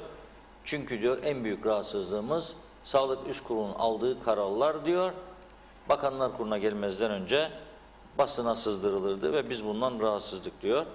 Bize bilgi vermedi diyor alırken kendisini görevden ama diyor vermesi de gerekmezdi onun takdiridir diyor. Hükümetin diğer ortağı Demokrat Parti Genel Başkanı Sayın Fikri Ataoğlu da Başbakan bana da bilgi vermedi diyor. Ben de bu olayı basından öğrendim diyor. Ulusal Birlik Partisi'nin milletvekillerinden Sayın Zorlu Töre kurultay diyor en geç Haziran sonunda yapılacak. Ben de adayım diyor. Faiz Sucuoğlu Bey de aday olduğunu söylemişti. Hasan Taçoy Bey'in cizmeleri giyip harıl harıl çalıştığını biliyorum. Özellikle gençlerle, gençlik örgütleriyle çok yoğun katılımlı bir Ulusal Birlik Partisi kurultayı olacağı benziyor Haziran sonu gibi. Ama o güne kadar bu ülkede derelerin altından ne sular geçecek ben kestiremem. Şimdi düşünüyorum böyle aklımdan Allah diyorum Başbakan da dediğim Mart'ta kriz büyüyecek. O kriz büyüyünce örgütler ne yapacak? Vatandaşlar ne yapacak? Evine ekmek götüremeyen adamlar ne yapacak? Düşünüyorum daha Mart'tan sonra Nisan var. Nisan'da 5'li konferanslar bu arada Kıbrıs. Mayıs'ta neler olacak? Haziran'a daha bir ömür değecek kadar uzatıyoruz. Normalde Haziran kapının ardında ama bu yaşadıklarımız öyle bir duruma getirdi bizi ki o Haziran'a daha bir ömür değecek noktaya geldik ve bu özetlemeyle programımızı burada noktalıyoruz. Bugün gündem özel programı pazar gününe özel olarak yaptığımız program. Bizleri izleyen herkese çok teşekkür ediyoruz. Biz Buyurun teşekkür ediyoruz. Bu arada gözüm sürekli bir şeydeydi, yönetmen arkadaşlardaydı. Ben dedim ki bir kez daha deneyin bakalım Ali Bey belki işi bittiyse ve programa katılabilirse diye. Ama sanıyorum olumsuz oldu. Anladığım kadarıyla şu an çalıyormuş zaten telefonu ama yine bakmıyor. Bakanlığı boyunca zaten aynı tavır içerisindeydi. Bundan sonraki süreçte bir siyasetçinin kendisine... en büyük dezavantajı aslında medyadan kopuk olmasıdır. Bak o da onun büyük hatasıydı. Bakan olduğu dönemde daha çok devlet televizyona bağlanmayı tercih eder. Çünkü orada istediği sorular sadece gelirdi kendisine. Bu da yani eğer sürdürecekse siyaseti bu şekilde onunla zor sürdürebileceğini söyleyeyim. Çünkü siyasetçi daima medya ile iyi ilişki içinde olur. Vatandaşı da aydınlatmak zorundadır. Yani evet iyi insandır, hoş insandır. En ağır konuları konuşurken bile yüzü tebessüm ederdi, gülen bir insandır. O ayrı mesele ama dediğim gibi medyadan kopuk olmaması lazım. Bir de halkı aydınlatmak lazım. Evet. İyi bir siyasetçi halkıdan gerçekleri paylaşan siyasetçi benim nazarımda. Dolayısıyla bugünü böyle tamamlıyoruz. Yarına bakalım neler olacak. Yarın meclis birleşimi var. O birleşim açılacak mı, açılmayacak mı bilemiyoruz. Bir de aşı olayı var tabii. Mecliste milletvekillerinin aşılanması için. Aşı meselesi var. Yarın bunları hep birlikte konuşacağız. Peki çok teşekkür ediyoruz Sayın Akaş. Yine pazar günümüzü beraber geçirdik. Siz de zaten bir gün yanlışlıkla tatil yaptı. Onu da bir şekilde çıkarması gerekiyordu. Böyle çıkardı. Efendim, yarın yeni bir günde görüşmek umuduyla mesajlarınızı aktaramadım. Hepinizden ayrı ayrı özür diliyor ve anlayışınıza sığınıyorum. Çünkü az sonra ana haber başlayacak. Stüdyomuzu haberler için bırakmamız gerekiyor. Telefon programımıza katılan, katkı koyan, görüşlerini bizlerle paylaşan herkese de ayrıca teşekkür ediyorum. Programımızda çok sayıda paylaşım oldu. Paylaşanlara da ayrı ayrı teşekkür ediyorum. Görüşmek temennisiyle Mutlu akşamlar.